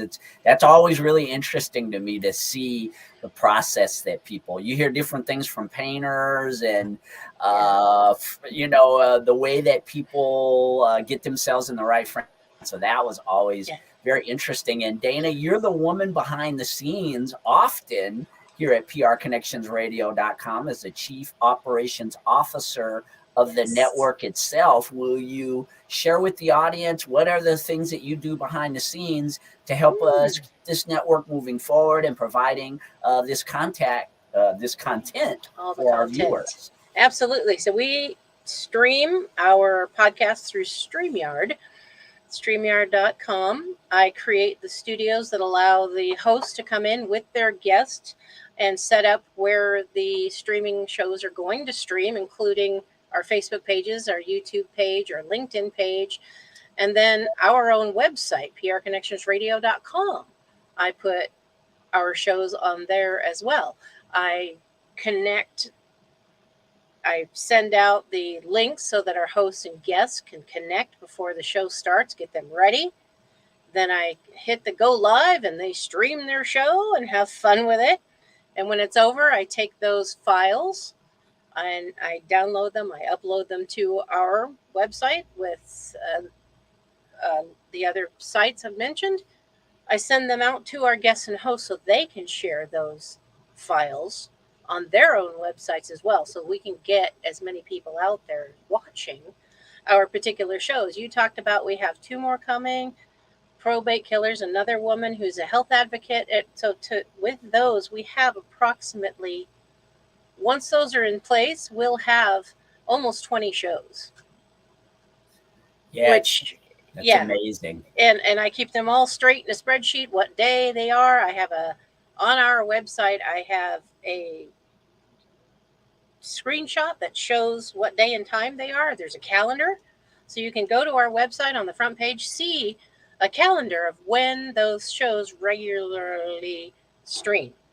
And if you want to follow any one of them, you can go to our website, see a description of the show, who the host is, and then catch any of the streaming on any of our Facebook pages or our YouTube, PR Connections, or our LinkedIn, Guy Dawson. Yes, it's the work that you do, Dana. When I had the vision of what this network would look like, I envisioned this to an extent, but your creativity, along with we were talking about left brain, right brain thinking when I was when I was interviewing Ray a little bit earlier. That's a trait that I find similar in the two of you, is that you both have a really good balance of that left brain, right brain thinking, because to run a network, the creativity to be able to create promos and a lot of the things that you're doing definitely requires that high level of left brain thinking or right brain thinking. But at the same time, being able to actually manage all of this, the personalities, the systems, there's a lot that goes on behind the scenes that enables us to be able to put these shows on. And you also have that balance. Have you always been that way? I've always been creative to a point. Yes, I've been a writer since I was in school, probably since before that. And I used to play around with my friends doing recordings and various things of that nature and playing games. Yes, I feel like I always have. I haven't always been organized the way you see me now. That is a trait that I learned how to be, is much more organized. But I have always been creative. Yes. And it's funny that you say between left brain and right brain, because my husband does call me his right brain. He's an engineer and analyst, and he thinks left brain quite often. And so he calls me his right brain, the creative and logical, creative but logical mind. So, yes, we just heard. Yeah. And what has surprised you the most about this experience, Dana? You and I have known each other for many years, but we've been working together on the development. I kind of shared what my vision was of the network, and then we started to working together on it. What has surprised you the most about your experience so far being involved with this network? The thing that surprised me the most is how organized I can be with all of that, keeping everybody straight and being able to deal with those different kinds of personalities. I'm a little bit of an introvert, even though I'm extroverted, and being able to deal on a personal basis with so many people and them actually liking me and being appreciative of the work that I'm doing for them. I feel really good about that. I've had so many of them say that they really like working with me, and I feel like that kind of surprised me a little bit, because I'm always about. I've heard the phrase many times: accept your greatness, And I'm still struggling with actually doing that, accepting my greatness. And so the more that I hear, "Yay, you're great," the better it helps. But I think that's the biggest thing that surprises me about it, is that people actually like me. Yes, So your efforts are so instrumental in all that we do here at PR Connections, Dana, and we're looking forward to hearing and seeing more Dana Does Voices. I know you have a lot of stories in your head that you're going to develop, and I'm sure our audience out there is really looking forward to seeing you share those on the air. So keep doing what you're doing with Dana Does Voices. I will. I'm planning to get them out more often on Saturdays. So even if I pre-record them so that I can work on the voice transitions a little better, I'll get them out. I'll get them out on Saturdays because it's fun. That surprised me too, how much fun it is. Dana Wall Oakley is the hostess of Dana Does Voices, and she is also the woman behind the scenes, the Chief Operations Officer of PRConnectionsRadio.com. And again, keep up the amazing work, Dana. You are doing so much to drive the engine of this network, and I mean, we've got a lot more work to do, don't we? Yes, we do, and I'm looking forward to it. Thank you, Guy. All right. Dana Does Voices is our next show. And now we're heading into a show that's been on the air for quite a while. And the two hosts of these shows are good friends of mine from the networking community. Edgar Rodriguez and Davin Sunvik are the hosts of The Love of Business. It's a show that the network created to really highlight the entrepreneurial experience. And I can't think of anyone who exemplifies the entrepreneurial spirit any more than Edgar Rodriguez. He's going to be hosting his show here in a minute. Edgar, welcome to the marathon. This is your second marathon, isn't it? Yes, it is. And thank you for having me. I am so glad, Edgar, that you were able to take time out of your busy schedule to come over and do the Love of Business. And can you tell the audience about the show? You've been hosting it with Davin Sunvik for quite a while now. Yeah. So the Love of Business podcast, the thing I love about it the most is that we get to interview and have a conversation with people from all walks of life, right? And different business backgrounds, their journey in business, right? And what their passion is behind it. What caused them to start it, why they're continuing to want to make an impact, and that journey that we're all on, right? Because entrepreneurship is a tough journey, but it doesn't have to be a lonely journey, and that's part of what the Love of Business podcast does. Is not only does it highlight their expertise, but we put them in contact with past guests, so we continue to build that communal community for entrepreneurs. It's been a wonderful experience, Edgar, to watch you and Davin evolve as podcasters over this time. I don't know if you've watched some of the earlier shows that the two of you did, and you were strong back then. You all had very good connection with one another, but over these months, I guess 6 months, longer than that, right? That you've been hosting this show now. It's been great to see your interaction and the care that you're taking in choosing guests with interesting entrepreneurial stories. Is that something that you and Davin are really collaborating on, is to try to bring, I know all of our friends are interesting, right, Edgar, but you guys are just doing a great job with that. Yeah, there's a strategy behind it, is making sure that the content that we're putting out there, speaks to the people of what's currently going on in the market. And the beauty of having, Davin and myself is that both of our networks, we have our own networks. We have networks that are together, but then we have other networks outside of that, right? So we get to dig into that pool of Davin and I having that conversation of, hey, what's currently going on in the marketplace? What is it that people really, really want to listen to? And then we collaborate, right?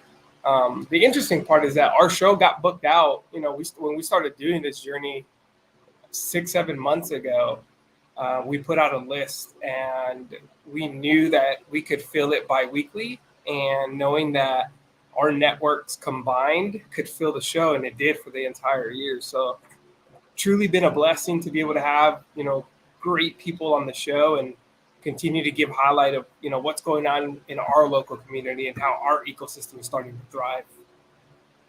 Yes, ecosystem. That's a fantastic word. I want to pull myself out of here because I know Edgar has some excellent information that he wants to share with all of you out there who are either entrepreneurs or aspire to be entrepreneurs. Please welcome Edgar Rodriguez with The Love of Business. Take it away, Edgar. We're going to run your bumper and then we'll get you started.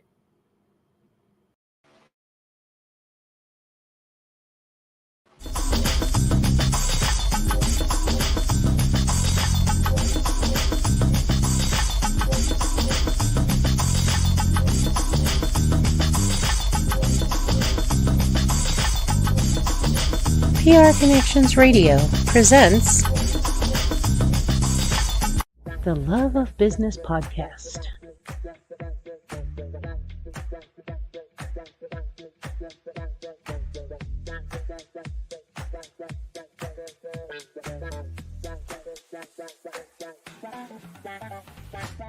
The Love of Business, nurturing the entrepreneurial spirit.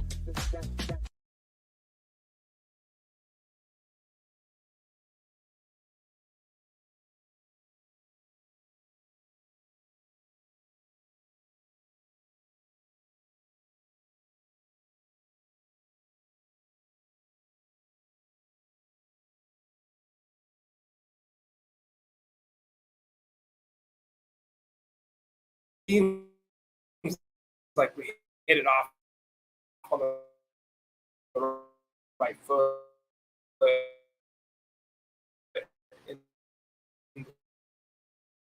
Synergy that Devin and I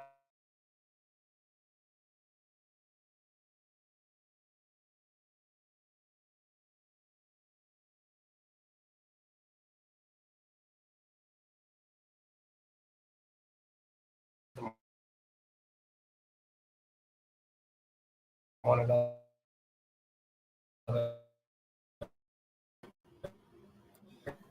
Seems like you're having some technical difficulties out there, Edgar. I know we want to bring you on the air. How about we remove you for a second and then we'll have you come back in the studio and then maybe that'll make the connection. All right. So yes, Edgar's going to come back in a second. Being online and doing a live stream presents interesting situations sometimes, but I know that we're going to be able to make it through. For me, I actually came up with the concept of the Love of Business, and the initial person that was hosting the show for quite a while was Miko Harje. She did an amazing job of interviewing so many entrepreneurs over about the year that she did it, and she ended up stepping down and not doing the show. But I so much enjoyed having this as a concept that we are sharing on this network that I wanted to continue to carry the torch for the entrepreneurial spirit. Me personally, I've been an entrepreneur since I was a very young person, and I believe that for everyone, even if you have a job that you are committed to, I believe that having an entrepreneurial experience, doing something where you create a business, where you provide a product or service for someone else and get compensated for that, is something that you should all have a chance to do throughout at some time during your life. Not just for the money that you make as an entrepreneur, although of course the money is ultimately what you're striving for, is to be able to create income for yourself and for your family, to be able to run a successful business. But I think also just the personal growth that you get from learning all the different aspects of being an entrepreneur, starting and running a business, the managing your resources, managing your time, the development of your product or your service, I think is something that's so important. So we're going to bring Edgar back in here.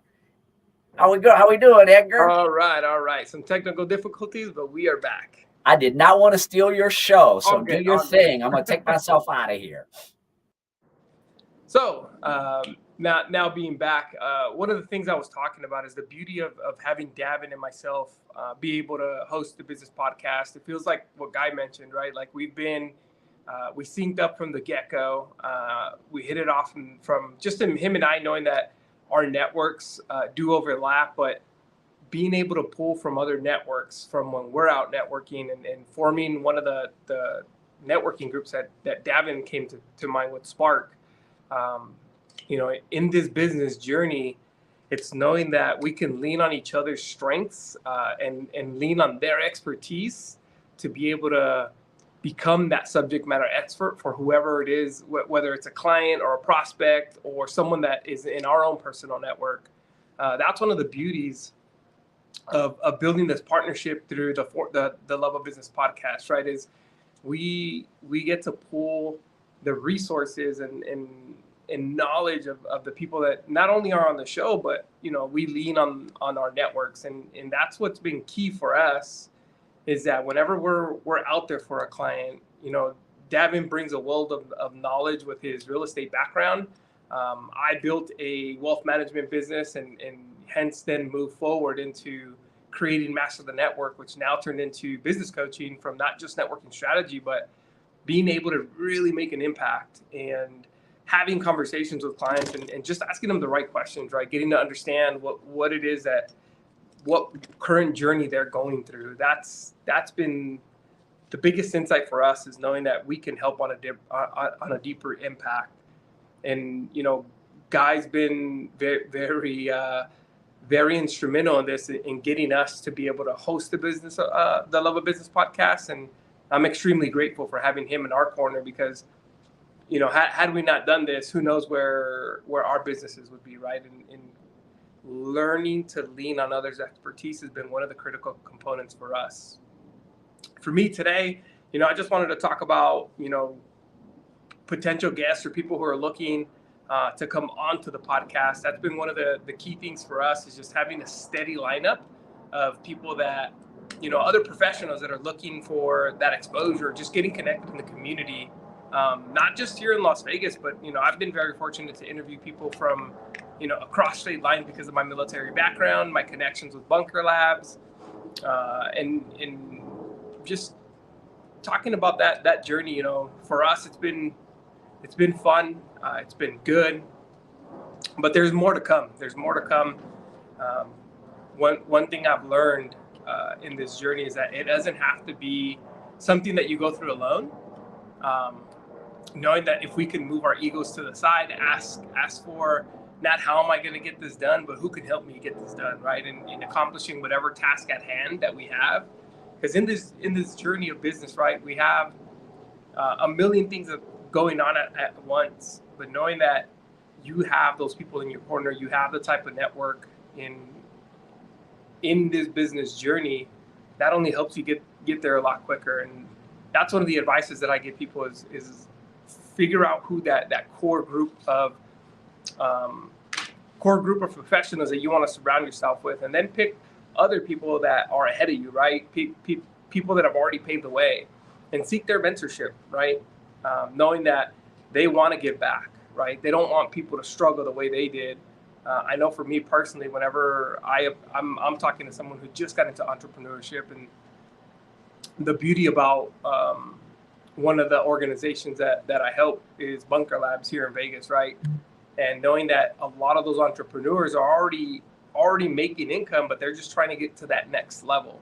So when we take these military veterans or military spouses, the journey that they go through is that camaraderie that we bring together, and knowing that they're not in it alone, right? We're all doing this together, and it just strengthens that relationship. So in business, it does the same thing, right? Like, think about that core group of who can be, number one, whether they are potential power partners, they're your centers of influences, and then just mentorship, right? Who's already doing it? Who's there? Who do I look up to, and how can I serve them? One, and two, don't be scared to ask for mentorship. Like, hey, seeing what you've done in business is something that I truly admire. And so by you letting them know things like that, they will want to mentor you, and just know that our time is our most, our most valuable asset. Time is one thing that you cannot get back. And that's one advice that I talk to a lot of entrepreneurs, especially asking them on the show, right, is time is something that you can't get back, but it's something that you can definitely manage. In managing time in business is critical, because are we busy saying that we're busy, or are we truly being effective with our time in this journey? So knowing the little steps of business, advice that I give a lot of the entrepreneurs, knowing that doesn't have to be alone, right? So I mean, for me, those highlights are knowing that there are people willing out there to help you. So it's just knowing how to communicate with them, finding those people that are going to be in your circle. And sometimes you're going to get even family that they think that you're crazy, or it's risky getting into business. What I've done in the past, or what I've coached a lot of clients through, is, look, sometimes you got to take that step back from them, surround yourself with people who are going to empower you, believe in you, and keep uplifting you, and propel you to that next level. And then once you make it, you make those leaps and bounds. Those people that weren't in your corner will come back. And it's not an easy thing to do, but it is something that has to be done. Even with our closest friends, sometimes I'm going to say we just have to take a step back for a little bit and continue that journey of the love of why we got into business. I'll talk a little bit about my journey, right? From being in the Marine Corps, going into the corporate world. I had a job lined up going back to LA, and ended up staying in Vegas. It's been approaching almost 2 decades here, and very grateful for the experiences that I learned in the corporate world, because I've been able to apply those life learning lessons into what my journey is today with business. And knowing culture is going to be big when you're building your company, right? Is that culture can attract the right talent, and sometimes people love the culture more than they do the paycheck. So if you know that you can formulate a good culture where people or other professionals come together, they're gonna fight for you harder. My business journey has been a very interesting one. I've learned to fail fast and fail forward, and from those little critical mistakes, or small mistakes, right? Not critical, but those little mistakes are, for me, learning opportunities, right? How do we not repeat that again? And taking notes and seeking mentorship from others, that's been huge for me, is knowing that I have good guys in my corner, like Gavin, like Guy, and even some of my fellow ambassadors, right, from Bunker, is knowing that when we come together to show up for other people, they show up for us as well. And that's been a critical piece for us, is knowing that the support system's always going to be there. It's just knowing who your support system is.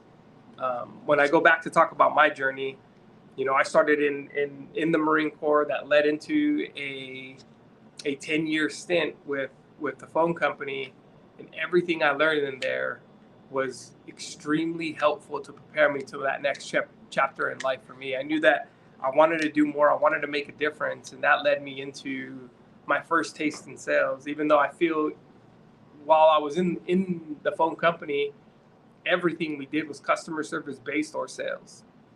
So whether your service or product in your business is product based, service based, you got to know that, listen to what the market is saying, whether they're your customers, potential customers, and how do we make sure that we are addressing what they're looking for. And if your message is loud enough or tailored to that, that's what's going to prepare your normal sales to a whole nother level.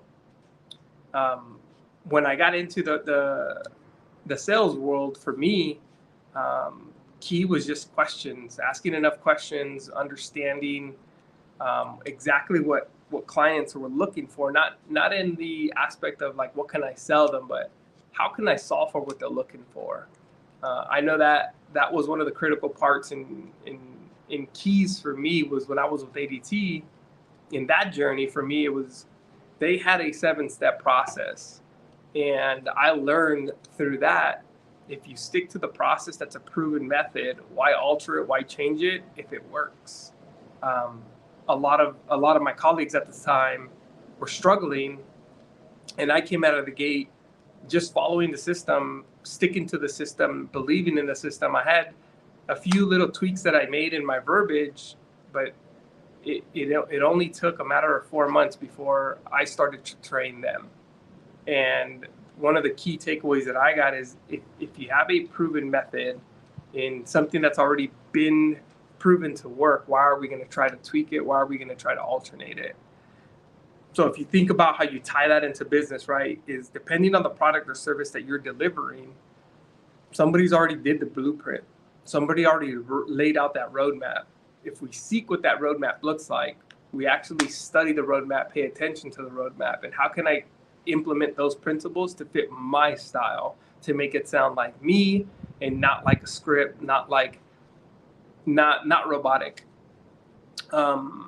That's been incredibly helpful for me, is knowing that I know who I am when it comes to the product or service that I'm delivering, and I know that I can do it, and believing in that's going to solve for an outcome that I have to own. But at the end of the day, it's going to make that professional or customer better, right? Whether you're B2B, B2C, believing in your product and knowing that your product can help for a greater outcome, that's what drives us in business, right? Is the impact that we know it can make in the life-changing it can do for somebody else. With the love of business, that's the beauty behind it, is that the message that somebody has or somebody's story through business, that's what somebody's currently going through, and knowing that once they hear that story, once they can resonate with, hey, Jeff or Greg or some of our past guests have been through this journey, that's where we get the reach out and saying, hey, how can you connect me with this person? Their story spoke to me. Their story resonated with me, and they know what I'm going through. That's the beauty of the love of business, is that it brings and propels those relationships to a whole other level. And now you become, somebody who's just going through business, to now you're mentoring somebody who's about to get into business or is in the trenches with us, right? That to me is the most critical and the fulfilling part of being a host on the Love of Business, is that those messages that we get, or those emails that we get, or phone calls, knowing that somebody watched the episode, the story spoke to them, and we make that an immediate connection, and now we just formed another relationship, and becoming the conduit just through the love of business, that allows us to be the conduit for those people who are going through that journey or just getting into that journey. The messaging part is, we all get in business for a different reason, whether it's, to make an impact, whether it's to promote our product or service, make more money, change the life of somebody, or we're doing this for loved ones. One challenge that I like to offline when I talk to somebody is, what is your root cause? What started this journey? And a lot of us, especially those that have kids, will say, well, I want to make a difference for my family. I want to make a legacy for my family. But I think that why has to be deeper than that, because when those kids are gone, right? Let's say our kids grow up, they become successful. They want nothing to do with the business. What's plan B? And what was the true reasoning, right? Sometimes we start this journey before we have kids. Sometimes we start it while we have kids. But that impact, I think, is the main reason why we do it. In whatever business venture you're in, I know for me, the impact I'm trying to make for me is it's going to be beyond family. For me, it's just knowing that we can make our ecosystem, our community better through what we do in the coaching world, and continue to let our community thrive. And we do that by just educating business owners through business-free education.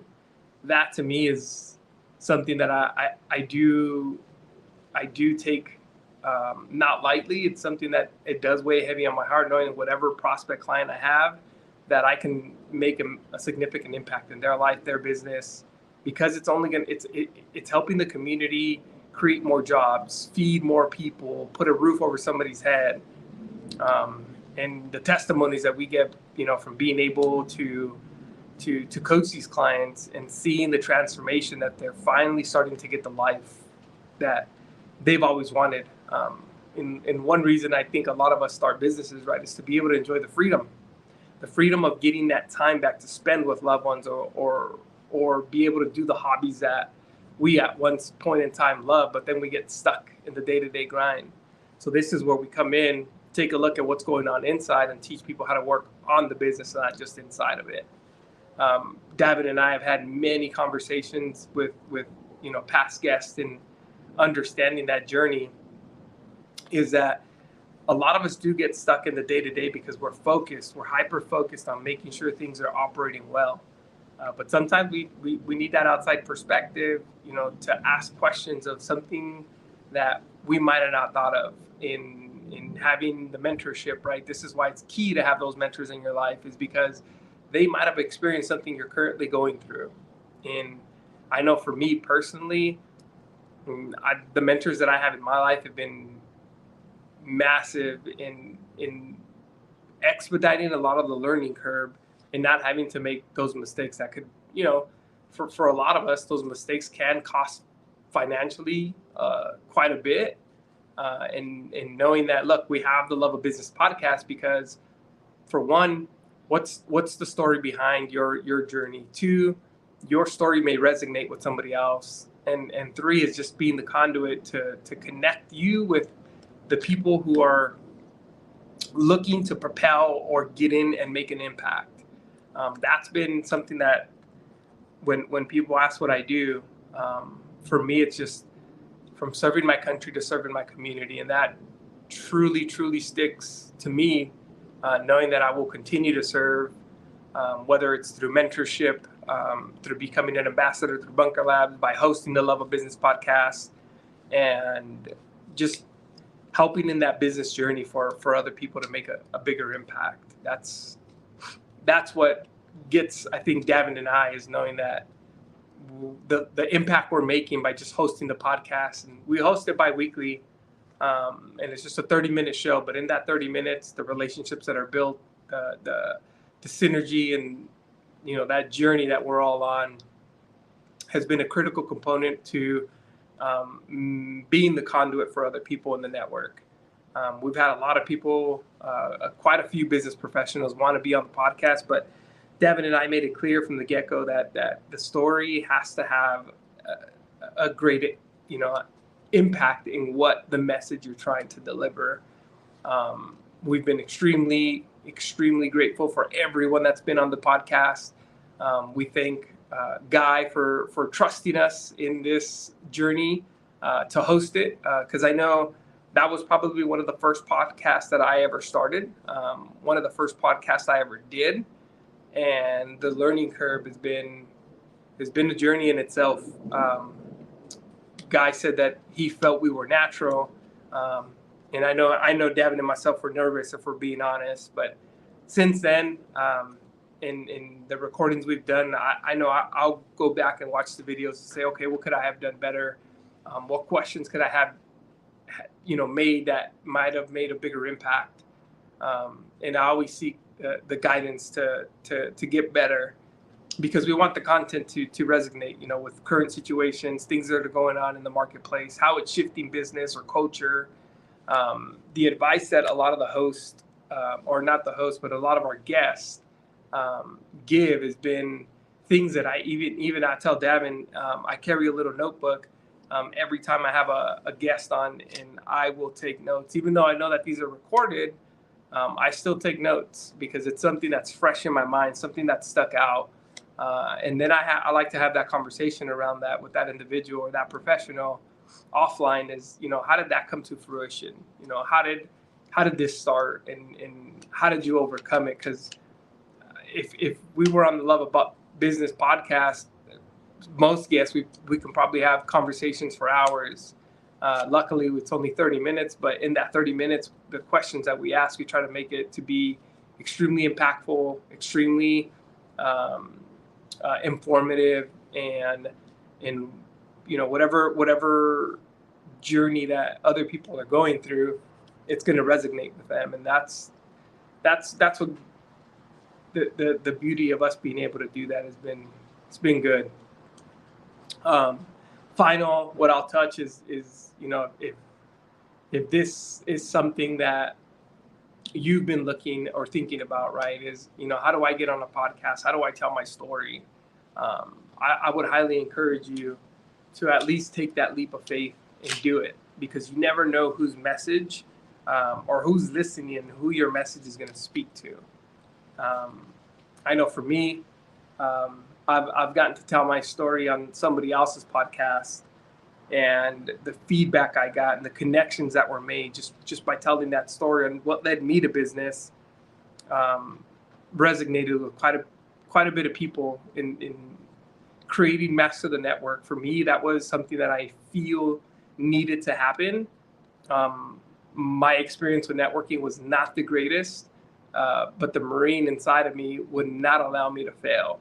So I wanted to take, the strengths that I knew in me being a people person, as introverted as I am. The one thing that's always resonated with me is I want to figure out how to connect the right people together. So with formulating Master the Network, for me was just, how do you expedite the learning curve, right? And the key question that I think helped me stumble upon this was asking people, like, I know I needed help. I know I wanted to become a better networker, right? A better connector. And I couldn't find anybody to teach me. There was a ton of books, read a bunch of books, but it was what I was learning from these books that I started to apply. And then knowing that, hey, look, it actually works. In one question I did ask a lot of people is like, hey, have you read this book? Check this book out, right? The Super Connector was an extremely good book. And I met many people that did read it, but yet they never applied any of the principles. That to me was shocking. So I wanted to create something that can create a curriculum that expedited that learning curve. And I didn't have to reinvent the wheel. The wheel was already there.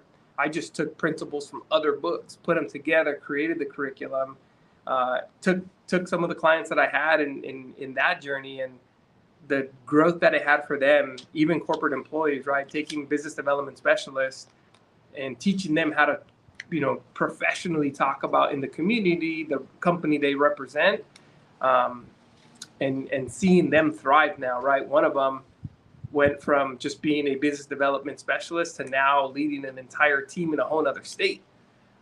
That's been a life-changing experience, not just for me, but for them. It opened up incredible opportunities with the corporation that they're with, and they were one of the first that understood the importance behind the relationship building, the connecting with a purpose, not just to connect, but what's the outcome, best case scenario, we get on this journey together. What is it that you're looking to accomplish? What is it that you're looking to do? I think that's how it all ties back to the love of business, is just knowing that the people the professionals that we're interviewing, the relationships that are being formed, that's just another person added to the network, another specialist, another expert in their field that allows us to be more diverse with what we do.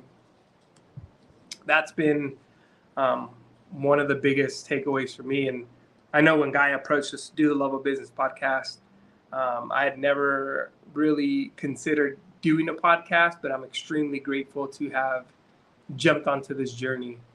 Davin, if he was here, I know he's out and about, but I know he's extremely grateful too. Him and I have had a lot of offline conversations, that just a transformation that just not only as a business owner, as an entrepreneur, but just as a human in general, right? Is seeing the perspective of other people, knowing their journey, knowing that we're not in it alone. I've heard it time and time again that entrepreneurship is a lonely journey, but it doesn't have to be. You only make it a lonely journey because you choose to make it a lonely journey. If we learn to move our egos to the side, that journey does not have to be lonely. Just surround yourself with good people, vet the people that you're bringing into your network, understand what they're looking to do or value that they add, and your journey in business will be successful if you find the right people. Last for me, like I said, I'm very grateful that guy did approach us, push us, and challenge us. And he understood my personality as me as a Marine. If you challenge me to do something, I probably won't back down. And it's been an incredible journey. I continue to keep growing the viewers, our guests, our professionals that are joining the network in the love of business, and being able to hear their story, being the conduit for them, just being that mentor, and through the podcast, because it's done incredible things, not just for us personally, but professionally. It's also helped in business.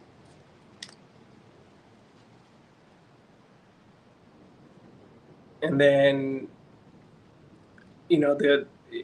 like I said, if you've ever considered joining or at least being a guest in a podcast, ours is always open. For me, you could reach me at Edgar Rodriguez at actioncoach.com would probably be the best email for me. And that'll be Edgar Rodriguez at actioncoach.com. And then I can put you on our roster to see what slots we have available for the remainder of 2023. We're already building out the calendar for 2024. So that's the wild part, is we thought we were going to do this for a year, but here we are approaching the 1 year mark and getting ready to kick off year 2 will be fun, exciting, and looking forward to seeing what guests one will show up, or what repeated guests, because I know we've had one guest come twice. His journey changed, and we're extremely happy for his expertise, because he had to pivot. He knows who he is, and he's done incredible things, not just in the community, but being that mentor for other people. He's been a beacon for a lot of us. So I'm extremely grateful again, Guy, for having us on the Love of Business podcast. I know Davin wanted to be on here. He unfortunately wasn't able to, and I'm extremely grateful that I was able to show up today and talk about the Love of Business podcast.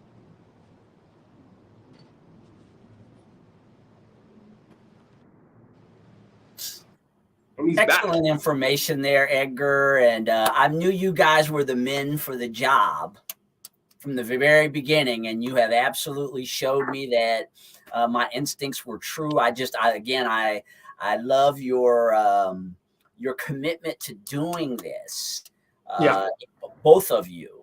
And hosting a podcast is part of what we do at this network, is that we're here to be a support system for podcasting, because it's a lot of people want to get into this, but as you know, how to do it, how to get started, sometimes you just need a background, right? And that's where the network, Dana, myself, Ian, all of the people that are involved in these shows, that's what we really are here for, because we believe in podcasters. And again, Edgar, you guys keep doing the good work that you're doing, man. Just thoroughly enjoying the love of business. There's a lot of directions I want to take you guys that you guys don't even know yet.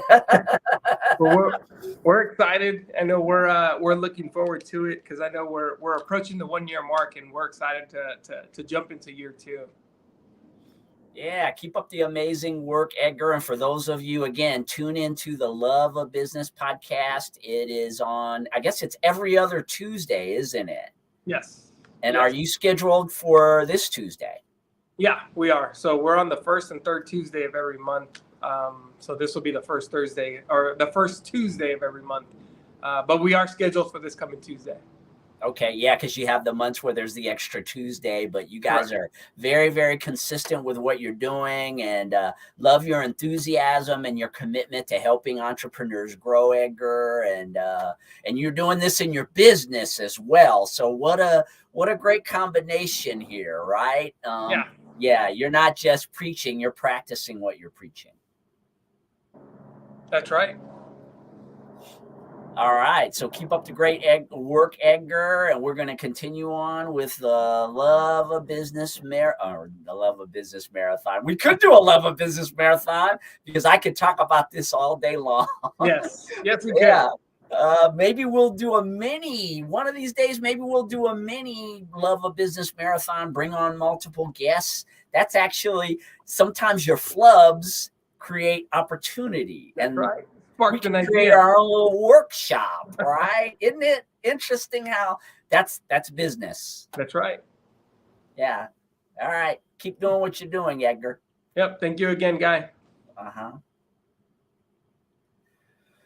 All right, we are moving along with this marathon. As again, on our network, we have so many different types of shows. As Dana had mentioned, with the 3 that we have pending, the 3 shows that we have, we are up to 20 shows over on this network. And one of the shows that I thoroughly enjoy, and a good friend of mine and podcaster, is Ian Rakelli. He has 2 shows that he does on the PR Connections Network. He does Vegas Hockey Hub as well as the Sports Angle. He's one of the first shows that we had on the network. And I guess you're a little over a year now yourself, aren't you, Ian? Yeah, we're a little over in. We started back in March of 2022. And hey, we're still here, still doing shows. And it's fantastic to be here on the network. Yes, and I know you're a seasoned podcaster and broadcaster, Ian. You've been doing this since you were a young person. Is that right? Started when I was a teenager, and hey, 6 years later, I'm still here, still doing it. Yes, and you're just so knowledgeable. So Ian and I was appearing on the Sports Angle. I guess it was a couple of years ago. I came and did some guest spots on another network that Ian was a part of back then, and I could just... His commitment to being good at this was something that really stood out for me.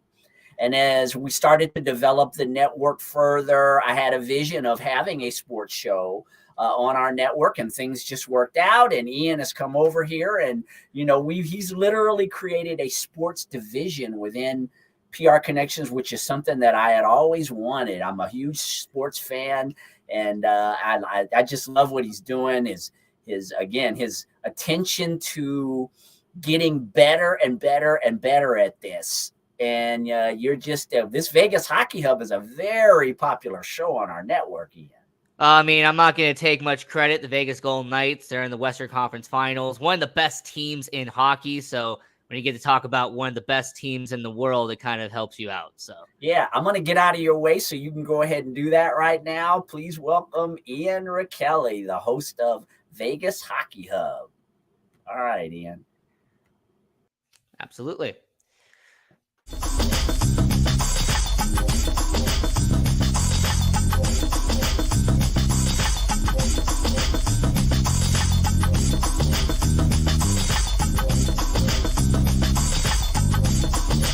PR Connections Radio presents Welcome to Vegas Hockey Hub here on PRConnectionsRadio.com, the voice of new media here in the sports entertainment capital of the world, Las Vegas, Nevada. I'm your host, Ian Rakelli. Follow me on social media at Ian Rakelli18 or follow the show at Vegas Hockey Hub. And we have a great show planned for you tonight, as we are going to be discussing one of the most valuable players on the Vegas Golden Knights, and we'll be discussing, has he earned a second contract with your Vegas Golden Knights? And of course, the player I'm talking about is goaltender Adin Hill. And Adin Hill, he has been a very strong member of the Vegas Golden Knights this postseason. And without Adin Hill, you can make an argument that the Vegas Golden Knights, they wouldn't have not even gotten to the Western Conference Finals without him. But to give you a little bit of context before we break down, is Adin Hill worthy of another contract as he earned a second contract for Vegas, let's actually examine who Adin Hill actually is. So Adin Hill, he came from British Columbia in Canada. He is a 27-year-old goaltender. He was drafted in 2015 by the Arizona Coyotes. He was taken 76th overall. Now, him playing out in Calgary him being there in the Alberta Hockey League, being in junior hockey leagues, and he actually spent his junior hockey playing career for the Portland Winterhawks of the Western Hockey League. Now, what got his attention by Arizona was he had a Western Hockey League best 31 wins, 12 losses, and a 92.1 save percentage in 2014-2015 for Portland. And that is what got him on their radar and got him drafted in 2015. I mean, he spent 3 years in Portland, and he actually recorded 30 or more wins in 2014 and in 2015. And in fact, the 2015 season, he played in 69 games for Portland and had a record of 32, 27, and 6. So it was a situation with Portland where he was building up consistency and he was building up the fact that he could become a player in the NHL someday. Now, his first season playing professional hockey came in the AHL for the Springfield Falcons. The Springfield Falcons, he had a cup of coffee with them, only 4 games, but he had a save percentage of 90.5, not bad for his first year. Moving over to 2016-2017, year 2 that he was in hockey, he split time between the AHL and the ECHL. He had 45 games during that time period, and he had a goals against average around 90%, and he had a save percentage of 3.2. So for Adin Hill, he had an interesting start to his career because you got to remember what team he was on. He wasn't on Vegas. He wasn't on LA. He wasn't on Edmonton. He was playing for Arizona. And to put it nicely, the Arizona Coyotes are a team that has been notoriously known for mismanaging goaltenders. So Adin Hill, doing his first 2 seasons, those stats don't look that great until you analyze and actually understand that he actually did a lot better than expected playing in Arizona. 2017-2018, after a 45-game stint in Tucson in the AHL, where he actually had 23 wins during that time period and got them to the second round in the AHL playoffs. Adin Hill gets his first cup of coffee in the NHL in 2017-2018. He played 4 games for Arizona, had a very unusual 89.1 save percentage, and he had a 3.49. So Adin Hill, first cup of coffee in the NHL. He's building up reps, right? That's what we do in the NHL, NFL, NBA, MLB. You're building up your reps. You know, you're getting more games played. You're doing better each and every time. Now, Adin Hill, a couple of years into his career, he has played for Arizona the entire time, but it's been mainly in the AHL. Well, 2018-2019 and 2019-2020, Adin Hill kind of had the same type of situation. He was the starting goaltender in Tucson, and he would get called up to the NHL when there was injuries or when they had to have an extra goalie. He played 26 games in Arizona during that time period, and he actually had 9 wins, 9 losses, and 3 overtime losses during that time period. But in the AHL, he was a much different story. In the AHL, he had 56 games played and had 31 wins during that time. Him having a goals against average of 2.5 and a save percentage around 91%. So in the AHL, Adin Hill was proving himself to be a good goaltender in the NHL. He's had to get more reps. Well, in the 2020 offseason, he gets dealt to the San Jose Sharks. So he goes from Arizona and goes to San Jose. So while he is doing the San Jose Sharks, he has his one and only season playing in San Jose. And it's actually his first season where he played majority of the year in the NHL. He had 25 games in San Jose, went 10-12, a 2.66 goals against average, and about a 90% save percentage.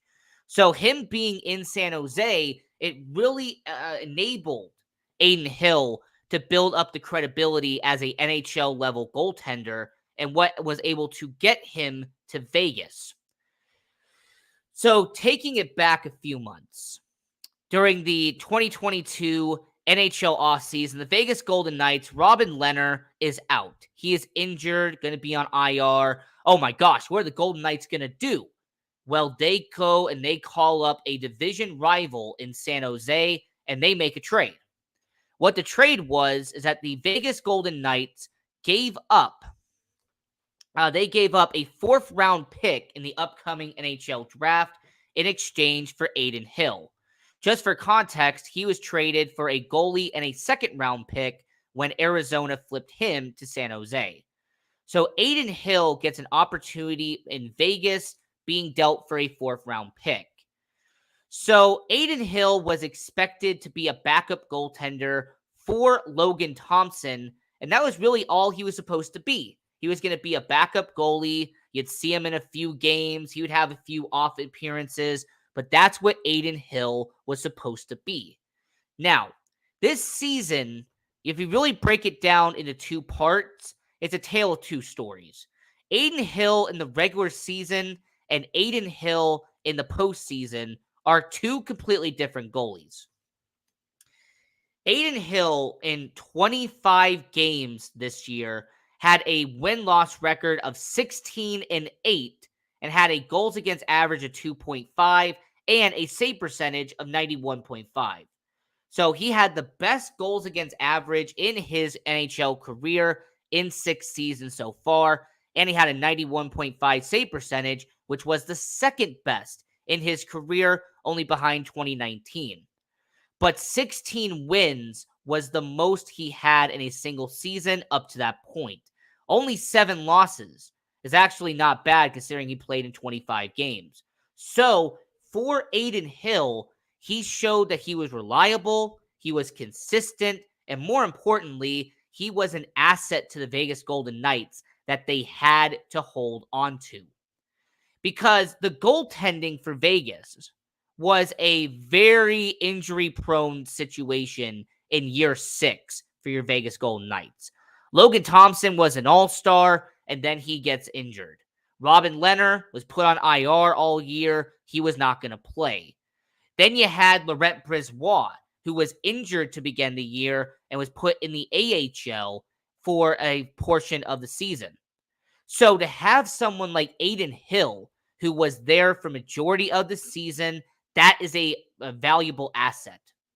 It's kind of like business. If you have a valuable asset, you're not going to let that go. So for the Vegas Golden Knights, they trusted Adin Hill. They know they could rely on him, and they head into the postseason with him on the active roster. Now, I'm going to keep this in mind. Heading into this postseason, Adin Hill was the number 2 starter behind Laurent Brisebois. Okay? He was going to be the backup in Vegas. He wasn't going to see that much playing time. In fact, he was not even supposed to play in this postseason. He was going to be the backup. Well, when circumstances happened, he was forced to play. So in Winnipeg, he did not see any action at all. But on May 8th, he got to see his first action. On May 8th, Game 4 of the Western Conference semifinals, he sees Laurent Brisebois go down. Brisebois gets injured against Edmonton. He has to come in late in the game. He makes 4 saves. Game 5 was a very important game for Adin Hill because in that game, he gets his first playoff win of his career in the NHL. He gets his first ever victory in the postseason. He stopped 24 shots and even had a shutout against the Edmonton Oilers. He made a very impressive debut against Edmonton, and that's something that a lot of Vegas Golden Knights fans are going to remember because that was the game that they were up 4-0 and they made Edmonton look like a joke. So Adin Hill did very well for the Vegas Golden Knights. And I also want to mention Josh Bailey from Stay Tuned Live. Yeah, I had you on a show recently. You say go Sharks. Obviously, this is a Vegas Golden Knights show. However, Adin Hill was traded from San Jose and went to the Vegas Golden Knights. So the guy that we're talking about on this show, Josh, is about Adin Hill, the current starting goaltender for the Vegas Golden Knights, We got him from San Jose, so I appreciate you giving us up, Josh Bailey. Now, the last 2 games in that Edmonton series was vital for Adin Hill because in Game 5, he goes up against Edmonton and he stops 35 shots and beats Edmonton to cause a 3-2 series. And then in a vital Game 6, when they have to have him the most, Adin Hill stops a whopping 40 shots on net against Connor McDavid, Leon Draisaitl, Evander Kane, Ryan Nugent-Hopkins. 40 shots on net and only lets up 2 goals to clinch against Edmonton and get Vegas to the Western Conference Finals in Game 6. So if you examine Adin Hill from what he did in Edmonton, he had 3 wins, only 1 loss, and helped Vegas clinch a spot in the Western Conference Finals. You could make a valid, legit argument that if Adin Hill was not the backup, that if it had been Yuri Patera, if it had been Isaiah Seville, if it had been one of the younger goaltenders in net, not Adin Hill, I don't think they would have beaten Edmonton as well as they did with Adin Hill in net. Adin Hill made a positive impact for your Vegas Golden Knights, and Kelly McCrimmon and George McPhee will not forget it. How has Adin Hill done against Dallas, you might ask? How has Adin Hill performed against the Dallas Stars in the Western Conference Finals? Well, his stats show a lot better story than what was on the ice. Because in Game 1, they beat Dallas. He stopped 36 shots, had a save percentage around 91%. He did a well enough job against Dallas to get the job done in Game 1. Adin Hill was a solid reason as to why the Vegas Golden Knights won Game 1, just like Game 2 in the Western Conference Finals. Adin Hill put up he put up 28 shots on net, had 2 goals allowed, but he picked up the victory against Dallas to make it a 2-0 game. And then Game 3 against Dallas in the Western Conference Finals, Adin Hill had a shutout. The second one of the postseason. He had a shutout against Edmonton, did not allow them to get a single shot in the back of the net, and they beat Dallas in a Game 3 to go up 3-0. Oh, but Game 4 and Game 5, Ian Rakelli from Vegas Hockey Hub. What about Game 4 and Game 5? Was that Adin Hill's fault that in Game 4 there was a high sticking penalty in overtime and it led to the advantage for Dallas? No, that was not Adin Hill's fault at all. As a matter of fact, he stopped 42 shots on net that night and only let up 3 goals. So for a guy who spent over 60 minutes in net and had 45 shots coming at him, Adin Hill did an exceptional job in Game 5. And in Game 4, he did well as well. So when it comes to Adin Hill, an important question you have to ask Vegas, are you going to extend Adin Hill this postseason? After what he has done, after what he has accomplished in Vegas in his solo season here, are you going to bring him back? Because a little detail that most people have forgotten about is that Adin Hill is a free agent after this year. Adin Hill is an unrestricted free agent. He was going to be here on a 1-year deal in Vegas. So if you're the Vegas Golden Knights and you have $1.2 million over the salary cap, how are you going to bring back Adin Hill? It's the same question I asked earlier on Vegas Hockey Hub about Ben Hutton. The same question I asked about Brett Howden. The Vegas Golden Knights are going to have to make some very tough decisions when it comes to the offseason, and that is, are you going to bring back Brisebois? Are you going to bring back Hill? What are you going to do with Nolan Patrick? Does George McPhee and Kelly McCrimmon still believe in him? And for Robin Lehner, what are you going to do with Robin Lehner? Because Robin Lehner is going to make $6 million next year, and he was injured all year long. All right, Robin Lehner was on the IR. he missed a huge portion of the year. And when it comes to Robin Leonard, that is a $6 million that Vegas Golden Knights might put to good use. So when it comes to Vegas Hockey Hub, it is a cutting-edge sports podcast. Go Knights, go 100%. But back to the original question. The question is, are the Vegas Golden Knights going to reward Adin Hill for his performance against Edmonton and his performance against Dallas? And my argument to you is that he is absolutely 100% going to get a contract extension, because Adin Hill put up solid numbers in the regular season, and then he put up or shut up, and he most definitely put up in the postseason, and he has helped Vegas get to the Western Conference Finals. Now, do I think they'll give him a long-term deal? Probably not, but I say that Adin Hill is going to get a 1-year deal, maybe a 2-year deal at most, but at the end of the day, he is going to get a contract extension by the Vegas Golden Knights, and the way they're going to do it is by buying out Robin Leonard, buying out his $6 million contract, and that's going to free up enough money for Vegas to bring back not just Adin Hill, but potentially bring back Brett Howden and bring back several players who are going to be restricted free agents on this Vegas Golden Knights team. So as we are talking about the Vegas Golden Knights here on Vegas Hockey Hub on PRConnectionsRadio.com, the voice of new media, I'm your host, Ian McKelly.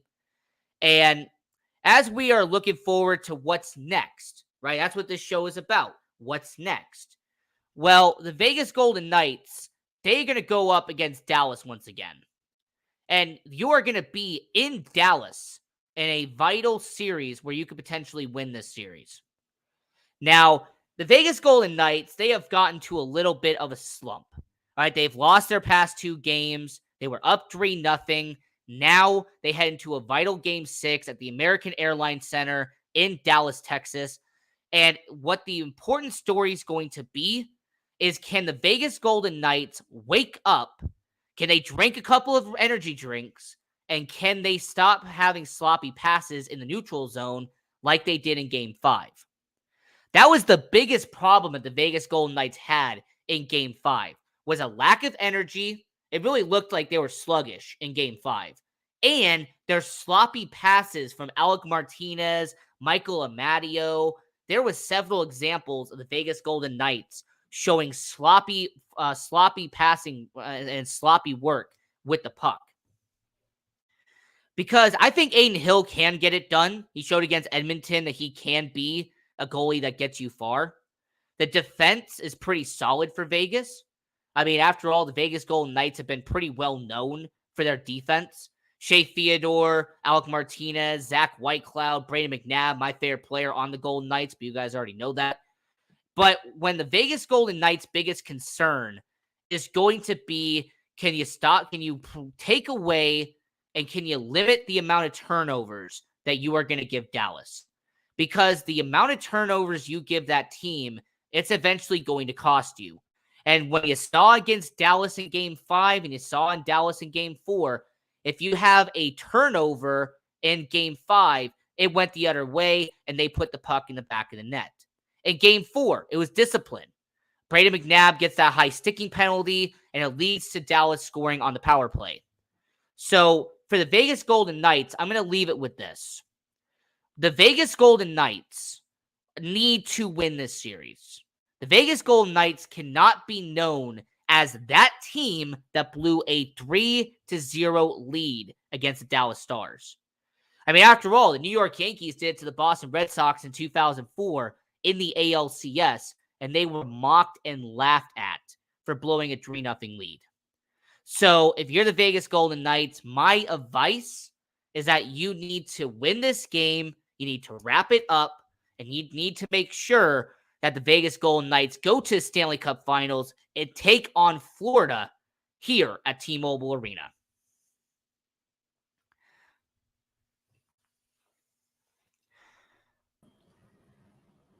Thanks for getting us up to speed on the world of hockey, Ian. And living here in Las Vegas, we have become this hub of sports, particularly hockey. And it's just it's an exciting time. I mean, the very first season that the Knights were in existence, they go to the Stanley Cup. And I think our expectations of this team are very, very high. And I think you echoed that today with your presentation. Hey, we're all about championships. That's what happens when you set that type of a precedence early on in the beginning of your organization. Yeah. I will mention one thing. It's not hockey related, but it is Vegas related.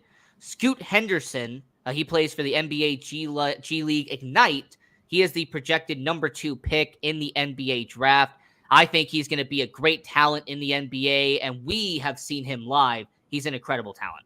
We did. Ian and I got a chance to go and check out the Ignite several games. And yes, it's amazing that you get to see that, right? Someone who's preparing for the draft. And I see big things in Scoot Henderson's future, no doubt about it. Yeah, and the A's, by the way, that $1.5 billion ballpark, they just showed the rendering of it. It looks incredible. Seeing the MGM Grand in the skyline, having the strip right behind you. Oh, it's going to look incredible. Yes, and Ian, I know, again, you're a huge sports fan. And this town, the evolution now with us having the Grand Prix coming in November. We've got the Super Bowl that's coming early next year. You are going to be one busy young man with your sports coverage, along with the Oakland A's, of course, that are coming. I just see Vegas more and more evolving into this sports mecca, sports and entertainment capital of the world. I just love that moniker that you have. Yep, the sports entertainment capital of the world, Las Vegas, Nevada. And hey, we might be getting an NBA expansion team too. Don't forget about that. We might be getting the NBA as well. Absolutely. I think that it's just a matter of time. And being someone who I came here in 1996, and Vegas was very, very anti-professional sports at that time. Indeed, it was. Yeah, it absolutely was. And then, to see it just evolve over the 27 years that I've lived here into this total sports hub is, the things really, really can change sometimes. Absolutely. No doubt. All right. Well, thanks again, Ian, for being a part of this network, the things that you do behind the scenes, as well as the 2 shows that you host. And keep up the great work, man. Go Knights, go. We're looking forward to being in the Stanley Cup. And I know you're going to be keeping us up to speed on all of the